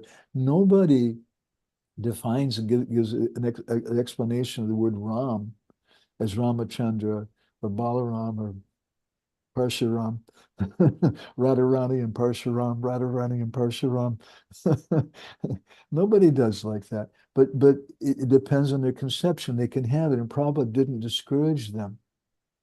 But Prabhupada's bringing him into this line. So some people, it's a little discouraging. They may say, Prabhu, I'm on the bus. And I don't know where I'm going, but it doesn't matter. I'm on the bus.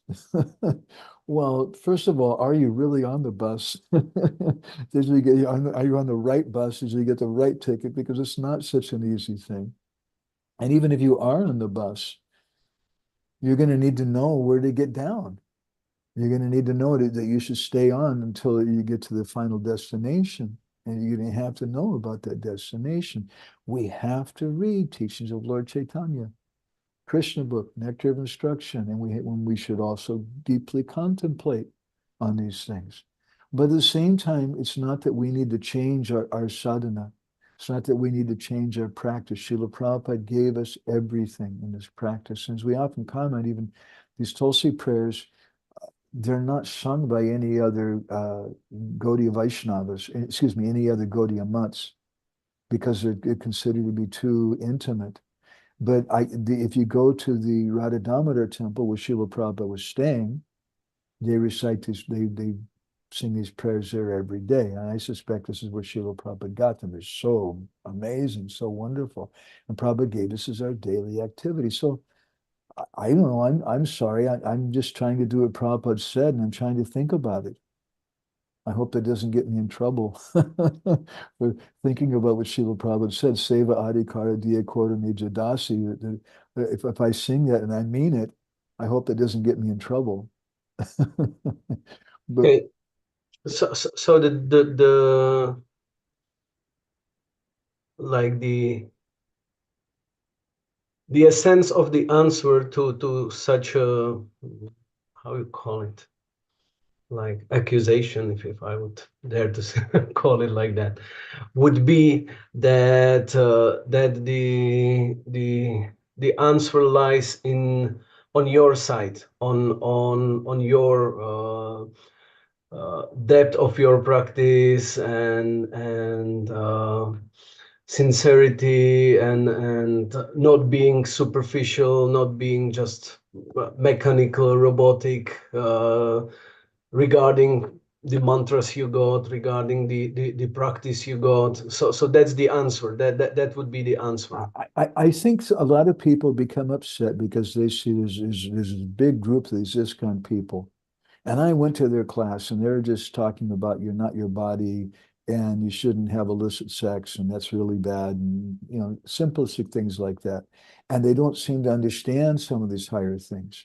And so based on that superficial, quick exposure, some people become discouraged. But they didn't talk to Jamuna, Prabhupada's disciple. They didn't talk to Ayendra Prabhu. They haven't talked to Radha Govinda Maharaj. They haven't talked to my Guru Maharaj.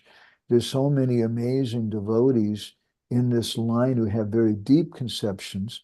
And it's a fact that the mass of devotees have a very simplistic understanding. I suspect if you did a poll, that you'd find a large percentage of devotees, maybe 20 or 40 or 50 or more percentage, think that Ram in the Maha Mantra means Ramachandra. Hare Krishna. None of it, and just for the sake of those who may not know, all of our acharyas say Ram means Radhika Raman. It means Krishna. So that's not surprising, because we're preaching to the mass of people and they're coming. And the main thing is they just keep chanting and they keep serving, they keep reading and keep associating with the elevated devotees, and everything will come. I'm confident of that. Now, someone may say, your friend that you're advocating for may say, well, just see, if you come over here to our group, we read Radha Rasa Siddha Nidhi, every night, and you guys are reading Bhagavad Gita every night and talking about Bhagavad Gita and management, something like that. But I've seen some of those persons too, and I've talked. There's a friend of mine who's been chanting. He chants maybe 2 lakhs a day, and on average he does 2 Govardhan Parikramas every day. He's a disciple of Jai Pataka Maharaj, who's been staying for like 30 years at Radhakund. And he knows all the Babajis. And you go in his room, he's got a deity of Srila Prabhupada. And he's very, very attached to Prabhupada in our line. And he tells me, he said, one thing he said to me, he said, the average ISKCON Bhakta knows more Shastra than a lot of the Babajis here. They don't know Bhagavad Gita, Isopanishad, or this or that. They just have some idea, some rasa thing. But the average devotee, new devotee in ISKCON has been trained. They know some things. And also, I've seen, and he's commenting to me too, that even you see some of the devotees there at Radhakund have been practicing for a long time. And again, I don't like to just lump everybody in. It's very distasteful. But just in a broad way, it's not that all of them are so elevated. Some of them have been chanting for a long time, and they still haven't figured out basic things. Maybe they're doing a quote higher type of sadhana, but they still haven't controlled their senses. So what's the value of it? Srila Prabhupada saw that in the West, we need a formula for new people that will help them. And then for Prabhupada even said Varnashram Dharma. And he said they can't chant Hare Krishna, and therefore we need some Varnashram Dharma. That's what you can tell some of your friends where you're at. Okay, if I would continue,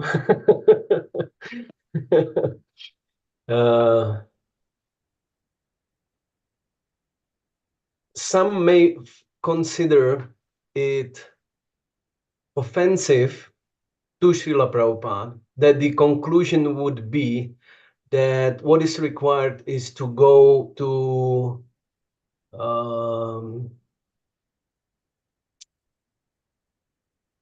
like, as you mentioned, like if you have that luck to meet with Indra Prabhu, Srila Gaur Govinda Maharaj, Radha Govinda Maharaj, and you can very relatively easily receive the superlative conception in contact with them. You meet them, you ask them for guidance, for instructions, for understanding, and you receive it from them. So on one hand, one could consider it like you're already avoiding that you directly got it from Srila Prabhupada. Srila Prabhupada gave everything. But on the other hand, you may still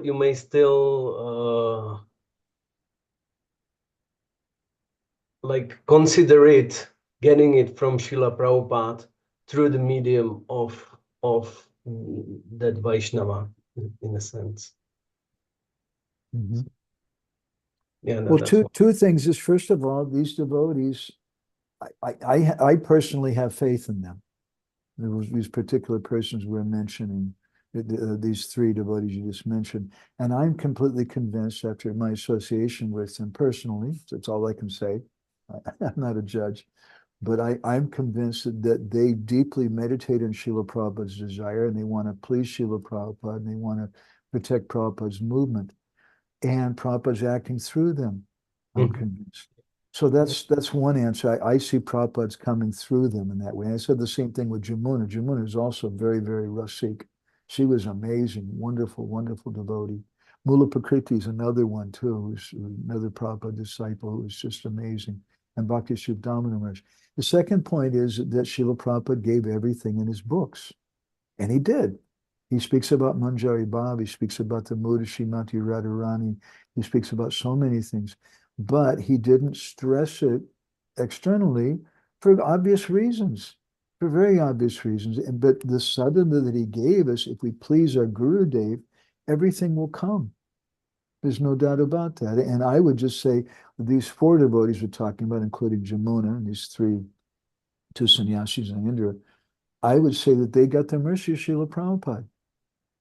Maybe they got a different mercy than this person or that person, but to me, they really pleased Srila Prabhupada, and something came through them. I would tell our friends, if you're not inspired by what they teach, that's okay. You don't have to be.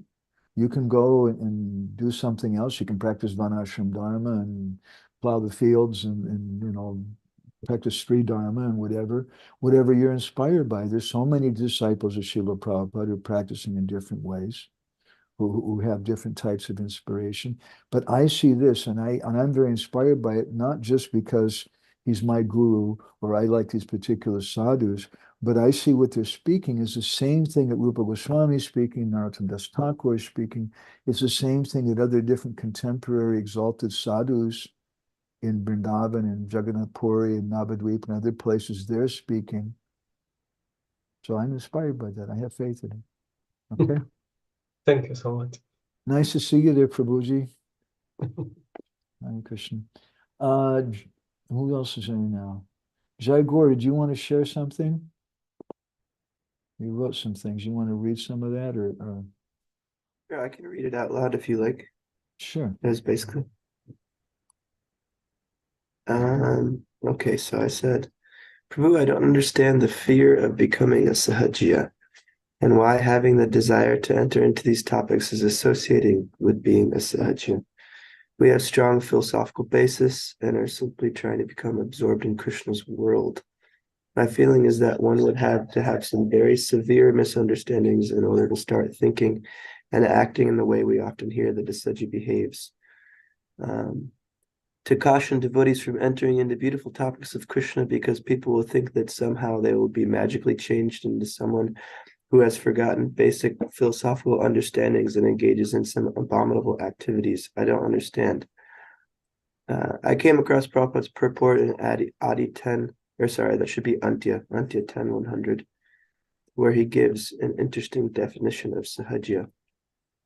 Karmis who adopt devotional service very loosely and who therefore remain on the platform of material activities are called prakrita sahajiyas.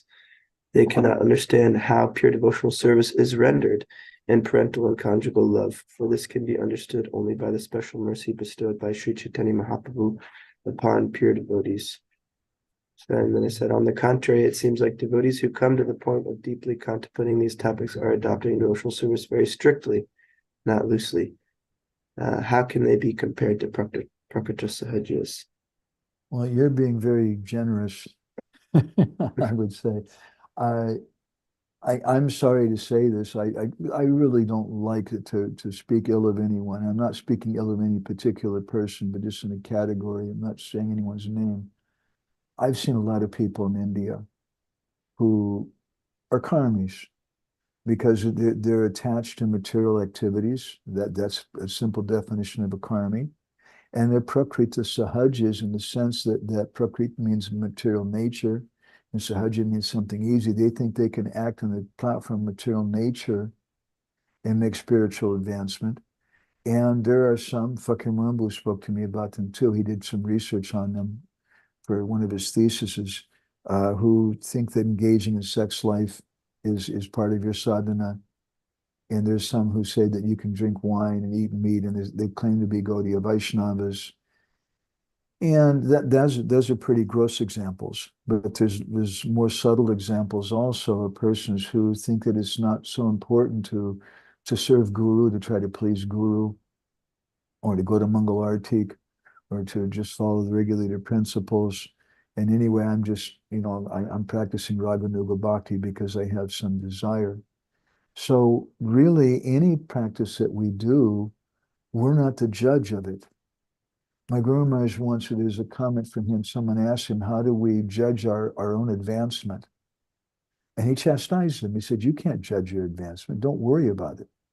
You just serve your Guru. And I usually just think, I don't know if I'm doing good, if I'm doing bad. I'm just doing what my Guru has told me. So we should just follow the instructions of our Guru, Dave.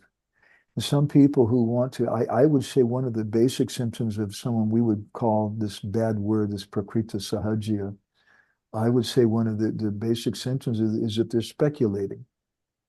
And they're doing something independent. They have some false idea, false conception of their own ability, and they think I can pick out my own sadhana, and I don't need to be under the guidance of higher Vaishnavas. That I would say is a simple definition for prakrita sahajya. On the other hand, Srila Prabhupada wanted everybody to read Krishna book, not just the devotees, but he wanted it so we were passing them out. I many times said at rock and roll concerts, we go up to a car and the boy and the girl are sometimes in the back seat doing something, and you say, "Oh, excuse me," and they go somewhere else. There's marijuana smoke coming out of the car, and we give them this book. We tell them, "Yeah, George Harrison signed this, and you should give a donation." So, and they give something, and we give them a book about Radha and Krishna, the pastimes of Krishna, because they should hear about it. Everybody should hear about it. But as far as back to Leela Purushottam Prabhu's points, some people, some devotees even, don't have faith in that. And they say, oh no, I have to practice Varnashram, I have to follow all the rules, and I can't read Krishna book. Even in one temple we went to in India, one of the new bhaktas came up to me one day and asked me if it was okay for him to read Bhagavad Gita. And I said, well, yeah. I said, well, my group leader, my counselor, tells me I'm not allowed to. I said, what? He said, yeah, I have to read Path to Perfection, Easy Journey to Other Planets, and all the small booklets first. And then it's Upanishad, then I can read Bhagavad Gita. Not wanting to criticize his authority, I said, well, that's one way to study the books, but I don't see anything wrong with reading something, and especially Prabhupada's Bhagavad Gita. He wanted everyone to read that. So I think there is some necessity, there is some need to protect ourselves from this thing. I've been places where, I don't want to say the names of countries, there's some countries that are worse than others, where some Mataji comes and she'll start crying. And she, last night I had a dream and Mother Yashoda came and embraced me. And they think all of a sudden they're so advanced because they had some dream like that. Well, it's nice to have a dream like that, but you don't know. Maybe they just had too much pizza or something last night. Why they had that dream? Is it something spiritual? Is it just something mental? Is it just some kalpana, some imagination? So in the same way, Srila Bhaktisiddhanta said, and I've heard from Babaji's at Radhakund also, that some people who are doing manjari sadhana, meditating on themselves as a gopi manjari, they're just going to take birth as a woman, because their conception is prakrita sahajya. Sahajya literally meaning easy, and prakrita just some material thing. It's a speculation. Other than it's kalpana. They're just imagining something which doesn't exist. We don't want to speculate it. Therefore, we say Raja Vijay Raja Gulyam Pavitam Idam Uttamam Pratyak Savagamam Dharmyam Susukam Kartamaviyam. For this topmost knowledge, we have to be pure. Pavitam Idam Uttamam and Pratyak Savagamam Dharmyam. We have to realize it. And we do that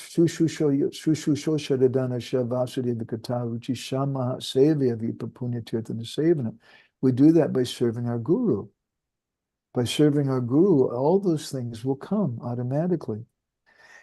I think it is something which we should be careful about. I think at the same time, we want to encourage everyone to hear about Radha Krishna. But Prabhupada said it beautifully in that BTG discussion. He said it's not that we're banning the gopis. It's not that we're against them. We can't deny the gopis that they're part of. But at the same time, we should be very careful how we present them. Boy, do I see that like anything. I could write a book. There's one person who told me he preaches openly. I went to Jagannath Puri and I wasn't allowed in the temple, and all of a sudden some Panda came up to me and spoke perfect English, and he gave me some prasadam, and he went away, and then I realized that was Jagannath. And he tells people this, that Krishna Jagannath personally came up to him and gave him these things. Maybe. I know, but the principle in Gaudiya Vaishnavism is if you have some realization like that, you should hide it. And that's the very meaning of the word gopi, which comes from the 𝗣𝗿𝗲𝗺, the same 𝗣𝗿𝗺 as gupta, or hidden. The gopis are persons who hide their love. We shouldn't advertise it, and especially we have this mission, which is the mission of Sri Chaitanya Mahaprabhu. It's Krishna's mission trying to satisfy Radharani. That's our preaching mission. We should see the essence of it, but we should see there's a lot of brand new people coming. And they can't understand yet that God has girlfriends and a lot of girlfriends. And that he does things which are a little erotic, and like they just can't digest that. Is that helpful? Yeah, Boo. I was thinking also just yeah, maybe there's a different, like you were speaking, we should encourage everyone to read Krishna book. The devotees should hear about Radha and Krishna. So I think there's perhaps just some misunderstanding in that regard. I was thinking you were mentioning your friend who lives in Radhakund, who's saying that, the average new bhakta in ISKCON knows more Shastra than most of the Babajis there. And so I was thinking, like, because of that, perhaps there's like a little bit more, even more, we have even more protection. Like we have a stronger philosophical basis. And so therefore should be encouraged to hear about Krishna, because there's less of a chance that we'll misunderstand. Srila Prabhupada gave us Krishna book, but he gave us his commentaries on Krishna book too, his explanations. And Prabhupada, his whole purpose was to spread the mission of Sri Chaitanya Mahaprabhu. This is Mahaprabhu's mission that's going on. And what's it to me? I don't mind how other people practice it, or this or that. What's it? I don't mind. But I want to follow my Gurudev. I want to follow the sadhana of the bhajan that he gave me, but I want to have some conceptions Ayendra Prabhu taught. Okay? I think we should get going. Brajaraj Gopal Prabhu, do you have something you want to share? And then maybe Anil. Krishna Prabhu. Hi, Krishna. This was a beautiful katha, and I guess I do not have a specific reflection. I only have a question. You were talking about how Srila Prabhupada has given us everything, and I think one of the verses, I don't know if it was Narottam Das Thakur speaking, where he was saying, I will, something on the lines of, I will wait as long as it takes for me to absorb the glories of Radha and Krishna. I want to constantly meditate on it, and I will continue to wait until the Sakhis give me the seva that I can perform for them. Obviously, he's speaking at a platform of Naganaga. One thing that I struggle with is this concept of wait. Wait is undefined. There's no timeline. As someone with an engineering mindset, like what's the goal? Once the goal is finished, next goal, That's why reading something like Madhurya Kadambini was like very, very faith-giving. But I guess if one has to wait for the sadhya to appear, then how does one deal with those stretches of um not of feeling nothing, like one is chanting, not getting taste. Okay, I will do it another day. Next day, no taste. Okay, fine, I'll do it another day. So one is doing it sincerely. How does one sustain themselves when they're not receiving direct, um, the, you know, bliss of bhakti in the practice, especially for like a long time? It may take, it's very random when that bliss might occur again. Well, what to speak of not having a taste? What about, you know, going through long periods of times where we just suffer and we're in agony? And, you know, not having a taste may be just something which is just passive, but we go through periods of time where we're just suffering like anything. And Srila Bhaktivedanta, he said that Krishna is so kind, he gives us those things to help us to come to him, because we need to have some test of our love. We have to prove ourselves worthy, and by going through difficulties like that, it makes us stronger. My Guru Maharaj in this regard sometimes told the story about Suparnika. And it was very interesting how he told it, how Suparnika became lusty for Lord Ramachandra. Is that bad? To become lusty, to want the Lord? That's, the gopis are like that. What's wrong with that? What's her fault? And how did Lord Ramachandra reciprocate with her? Krishna says, Yeyatamam prapadyante tam sataiva bhajamiham. I reciprocate accordingly with everyone. But what did he do with Suparnika? He told Lakshmana to cut off her nose and her ears. That's not very nice. That's horrific. Huh? And then Guru Maharaj, he explained, though, that actually that was mercy, because she wanted him in a certain way, but she didn't have adhikar for it. And so he made her wait for tens of thousands of years until Dwapara Yuga came and she took birth again as Kubja. And then she was able to attain the Lord. So then the question comes in, why her nose and ears are cut off? That's not necessary, is it? He could have just waited. Well, if he would have just made her wait, then she would have got married to somebody else sooner or later, and she would have gotten distracted. But a girl who has no nose and no ears, she's not very attractive. No guy wants to marry her or anything. So she suffered for tens of thousands of years. And the whole time she was just meditating on the Lord like anything. And she became purified. So Krishna, Rupa Goswami, in the beginning of Upadeshamrita, he says, Utsaha Nishchaya Daryat, that we have to be enthusiastic, patient, and confident. That confidence is also required. How do we get that confidence? We have to have role models.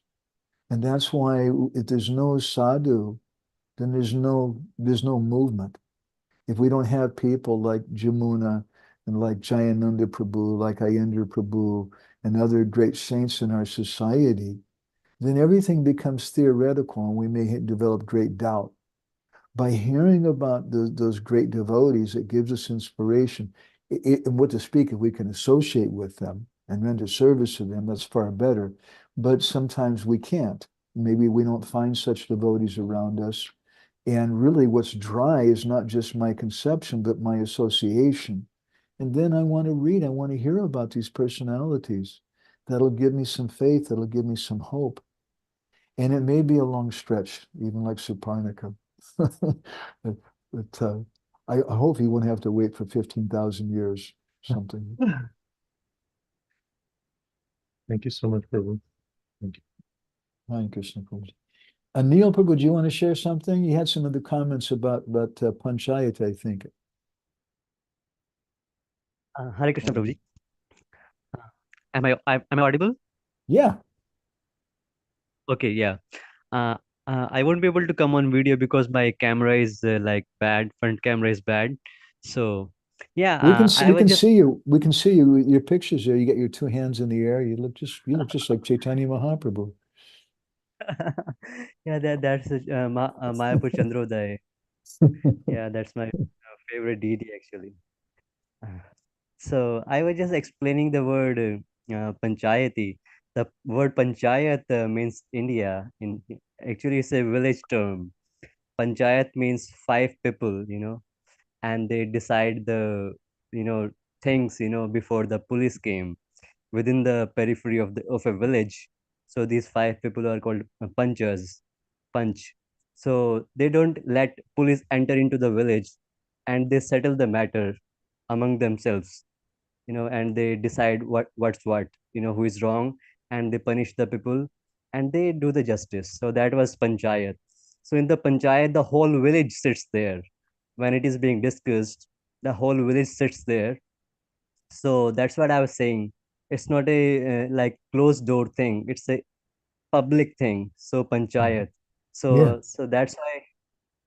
Yeah. So that's it. that is my understanding. Maybe I didn't convey it properly of the phrase panchayati ras, that it's open door ras, and maybe it's Yeah. five types of ras. Maybe I haven't really thought about that, but that you could have the Sadhanasiddha gopis and Munichari gopis or Rishichari gopis and maybe a couple of other types of gopis who are all present there. But later on at Chandra Yes. Sarovar, that Ras Leela was Gupta, was hidden, it was more private. Yes. For those Yes, who don't Prabhuji. know, so for those who don't know, Neil Prabhu, who's our good friend, he's born and raised in India. He's a Hindi-speaking person, so he knows more about these things and he knows this culture very well. So I like hearing Yes. your comments. Go on, Prabhuji. So, Prabhuji, another thing I was just thinking about the word Sahajya we were discussing.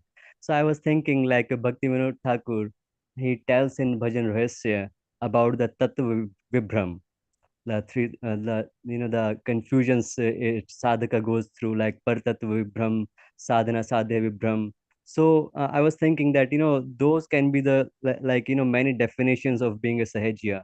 Like if when a person confuses and thinks himself to be something else other than what he is, so that can also be like explained as he's also being a Sahajya. He's thinking himself, like, I'm very elevated, but he's not. So he's taking things cheaply, which he should not be taking. Like he has no adhikar. He's trying to practice something he has no adhikar about. I was just thinking about this. Yeah, I like that observation. Thank you. And I would totally agree with that. And where does our adhikar come from? It comes from Guru. And Yes. Guru tells us what to do and what not to do. And some people may say, oh, your sadhana is not as good as my sadhana, whatever it is. But that's just ridiculous. That's just a childish attitude. We should follow what our guru has given us, and different gurus give different things. My Guru Maharaj gave me the worship of my Govardhan Shila, and we discussed with him, and he gave me certain ways to worship him, certain procedure. Later on, another god brother who also had Govardhan Shila and also had been instructed by Guru Maharaj how to worship him, told Guru Maharaj, he said, I like the way Madhavananda does it. Can I do that? And Guru Maharaj chastised him and said, no. He said, that's for Madhavananda, and I've given you some other thing. And it wasn't really that different, our procedures or anything, but the Guru Maharaj, he gave personal instructions to particular devotees. That's the purpose of Guru. Yes, Prabhuji. So, Prabhuji, one last thing. Just Okay. like this verse came up, Sri Chaitanya Mukhodgirna. Mm. Like when Mahaprabhu is, chanting Hare Krishna very loudly, or is doing loud kirtan of Hare Krishna. So, like many years back, maybe 10 years or more, a devotee raised a question, is there anywhere we can, we found a verse, we can find a verse where it is said that Mahaprabhu was chanting Hare Krishna. We hear a lot of verses about Mahaprabhu doing Hare Krishna kirtan. So is there any verse, where we can find, Mahaprabhu was chanting on the beads? He was chanting Hare Krishna on the beads. Raghunath Das Goswami gives a couple of verses where he speaks about how Mahaprabhu had some knotted cloth and he was chanting and counting. And some people say that indicates japa. Okay. I would say I'm familiar with this controversy. Sundarananda Vidya Vinod a disciple of Srila Bhaktisiddhanta, wrote a book called Harinam Chintamani Kiran. It's a book about, gosh, it's maybe 4 or 5 times bigger than Harinam Chintamani. And he addresses this point more elaborately in there, this controversy. I heard Fakir Moon was speaking about it. I don't want to try to represent it properly because I didn't take extensive notes on it. But he presented different statements that show that there was japa going on at Chaitanya Mahaprabhu. In any case, even without those pramanas, I would suggest that there's different sadhanas that different persons have. And the idea that we should not chant Hare Krishna mantra loudly in kirtan, which is what some of them are saying, we should only do it in japa. I think their pramanas for that are rather weak. And both things are given. You're presenting a Chaitanya Mahaprabhu was chanting loudly, but generally that they just say the opposite, that Mahaprabhu was doing japa, but wasn't doing loud kirtan. But Sri Chaitanya Mukhodgirna Hare Krishna Iti Varnika. He's chanting Hare Krishna mantra. It's mentioned there by Rupa Goswami, Hare Krishna Iti Varnika. And he's chanting loudly, Mukhodgirna.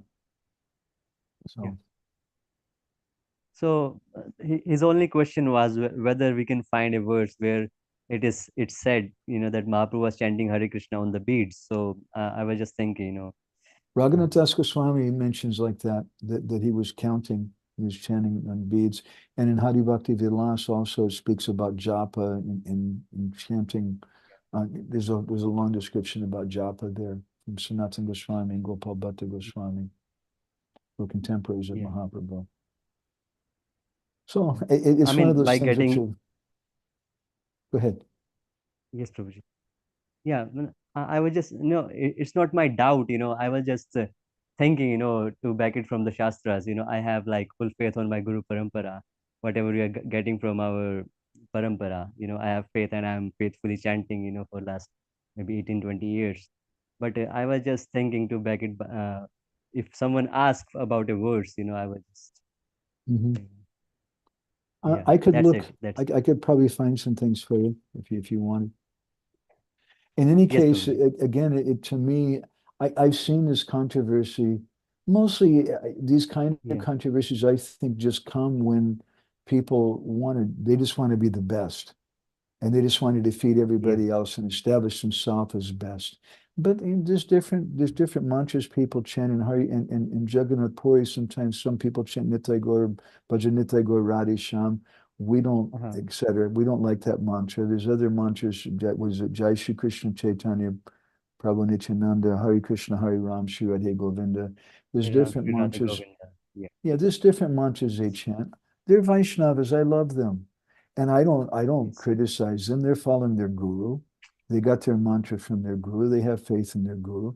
But as you said, I have faith in my guru, and I'm following here. Just a problem comes amongst neophytes. They want to defeat everybody else and show that my process is the best. And of course it's the best because you got it from your guru. But it doesn't mean that everybody else has to. Okay, thank you, Neil. Yes, Prabhuji. Anurag, do you want to share something?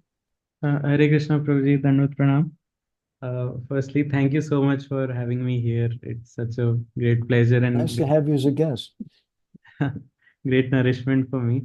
Prabhuji, I was thinking that yesterday there was one seminar by Mahatma Prabhu in Vrindavan, and he mentioned that Srila Prabhupada said so many times that we should go back home, back to Godhead in this very lifetime.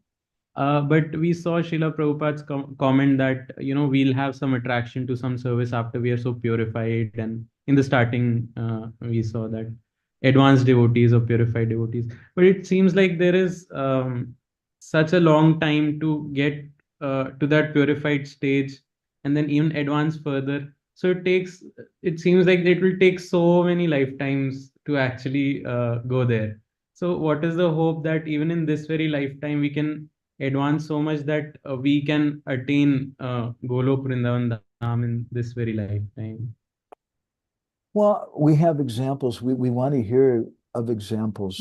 When we hear about devotees who experience things, and especially disciples of Srila Prabhupada, It's very inspiring. There's one disciple of Prabhupada named Ratna Ranjini.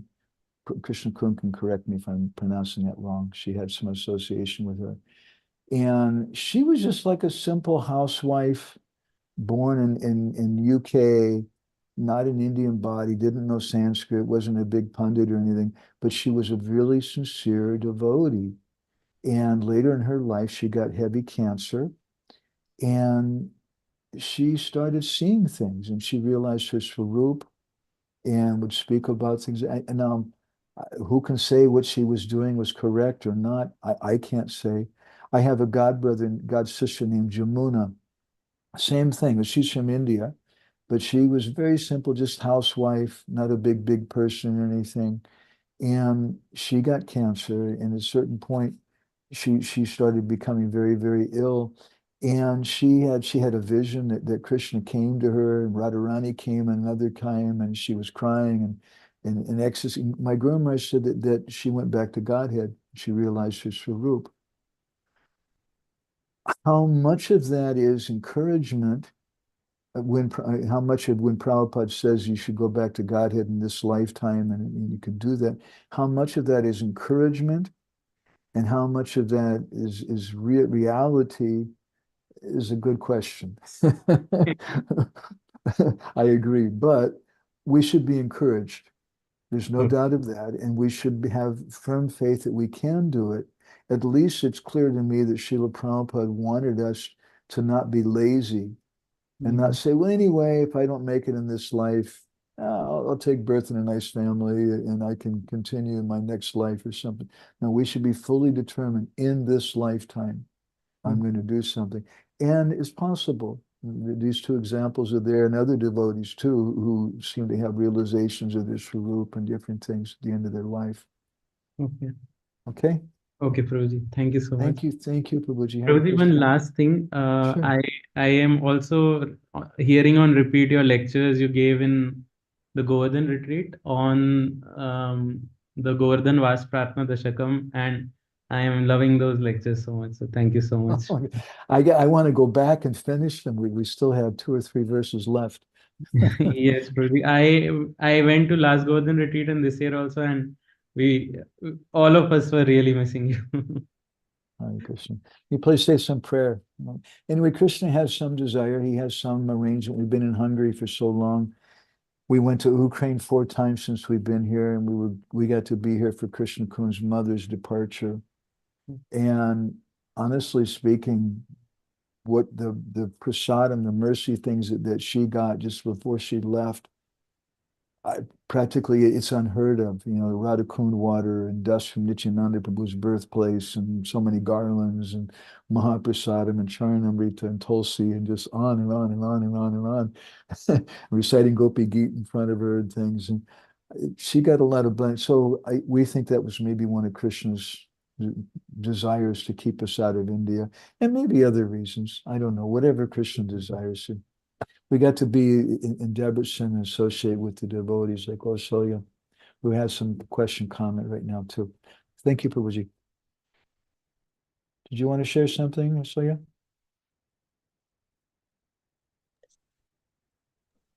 Sorry. I would like to ask about 𝗵𝗿𝗄𝗺 instructions. I already read that phrase where 𝗵𝗿𝗄𝗺 says that a pure devotee doesn't accept any kind of liberation, even to live with Krishna himself at that planet. So how can I understand this instruction? Yeah, good question. Tulyama Lavena P. There's actually it's a different verse, but it says something Tulya. Anyway, Lord 𝗵𝗿𝗄𝗺 speaks like this, that for a devotee of the Lord, they don't care whether they get liberation, whether they get this or that. How do we understand that? Rupa Goswami has given an elaborate explanation in Bhakti Rasamrita Sindhu, and he says there's different levels of devotees. And the topmost devotees are those who they don't even want liberation. They don't even want to be directly with Krishna. They just want to please Krishna. That's all that they want to do. They're so very, very ecstatic. And what he's doing purposely is he's showing us what is different levels and what is the highest thing that we should aspire for. But it doesn't mean that we shouldn't want to be with Krishna.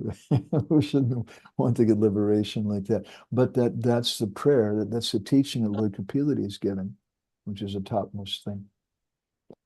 Okay, thank you very much. And maybe I have another, if we have time, because it's too late, I think. Yeah, it's getting like, go ahead. I don't know that I have a proper understanding, or even I don't know that that's an understanding. It's more be a question that the Manjaris are meditating on the union of Radha and Krishna. Yes. Okay, so this is the source how they can heal their relationship, because they always remember their union, isn't it? Or aren't it? Yeah, they're always thinking about it and they're always working to bring Radha and Krishna together. Okay, thank you. Okay, Hare Krishna. Thank you for taking part. Anybody else with anything? Okay. Oh, I want to stop here. I need to run and use the little boys' room. Not bad. I mean, there's a few questions, comments here. Tirthakar had to leave. 𝗣𝗵𝗺𝗺 Prabhu. I don't know if you're still here. Looks like he also had to go, maybe. He commented, yeah, he has to leave too. Nityananda Tradisi Festival.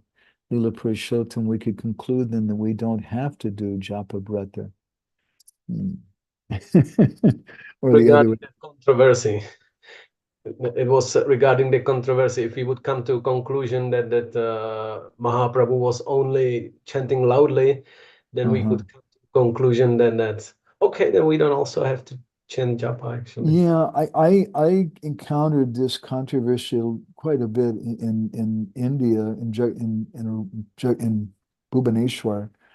There were some disciples and grand disciples of Srila Bhaktisiddhanta who had a whole theology about why we should not do kirtan of Hare Krishna, but do japa mostly. Mostly that was their conception. We spoke a little bit about that. I don't want to go into it again. I'm not an expert on that, but I again, there's different conceptions. And that's a quick, obvious thing. Different sadhus have different conceptions, and I don't see a problem. And what to speak, Hare Krishna Iti Varnaka, Mahaprabhu was chanting loudly, and Raghunath Goswami says he was chanting japa. So I don't see a problem with it. For me, maybe if I would turn it a little bit more, like technically speaking, because there is these three types of japa actually, like Bachik, Upamsu, and Manasik. But technically, if I like really analyze it, it seems to me that only Vachik belongs to the Kirtanam process, and the Upamsu and Manasik, especially Manasik, it's rather like a Smaranam part of the, if we would like to ascribe it to the Navavidha Bhakti, like these nine angas of bhakti. Anyway, that was. Prabhupada liked to chant japa loudly. Sometimes Shuddhakirti commented that when there was some problems going on in the society, he noticed Prabhupada would chant japa very loudly. There's different sadhus who chant loudly too, not just in our society. I got to stop here, you guys. Yeah. So thank you all very much. Maybe we'll see everybody next week. Have a wonderful Nityananda Trayodasi. Hare Krishna.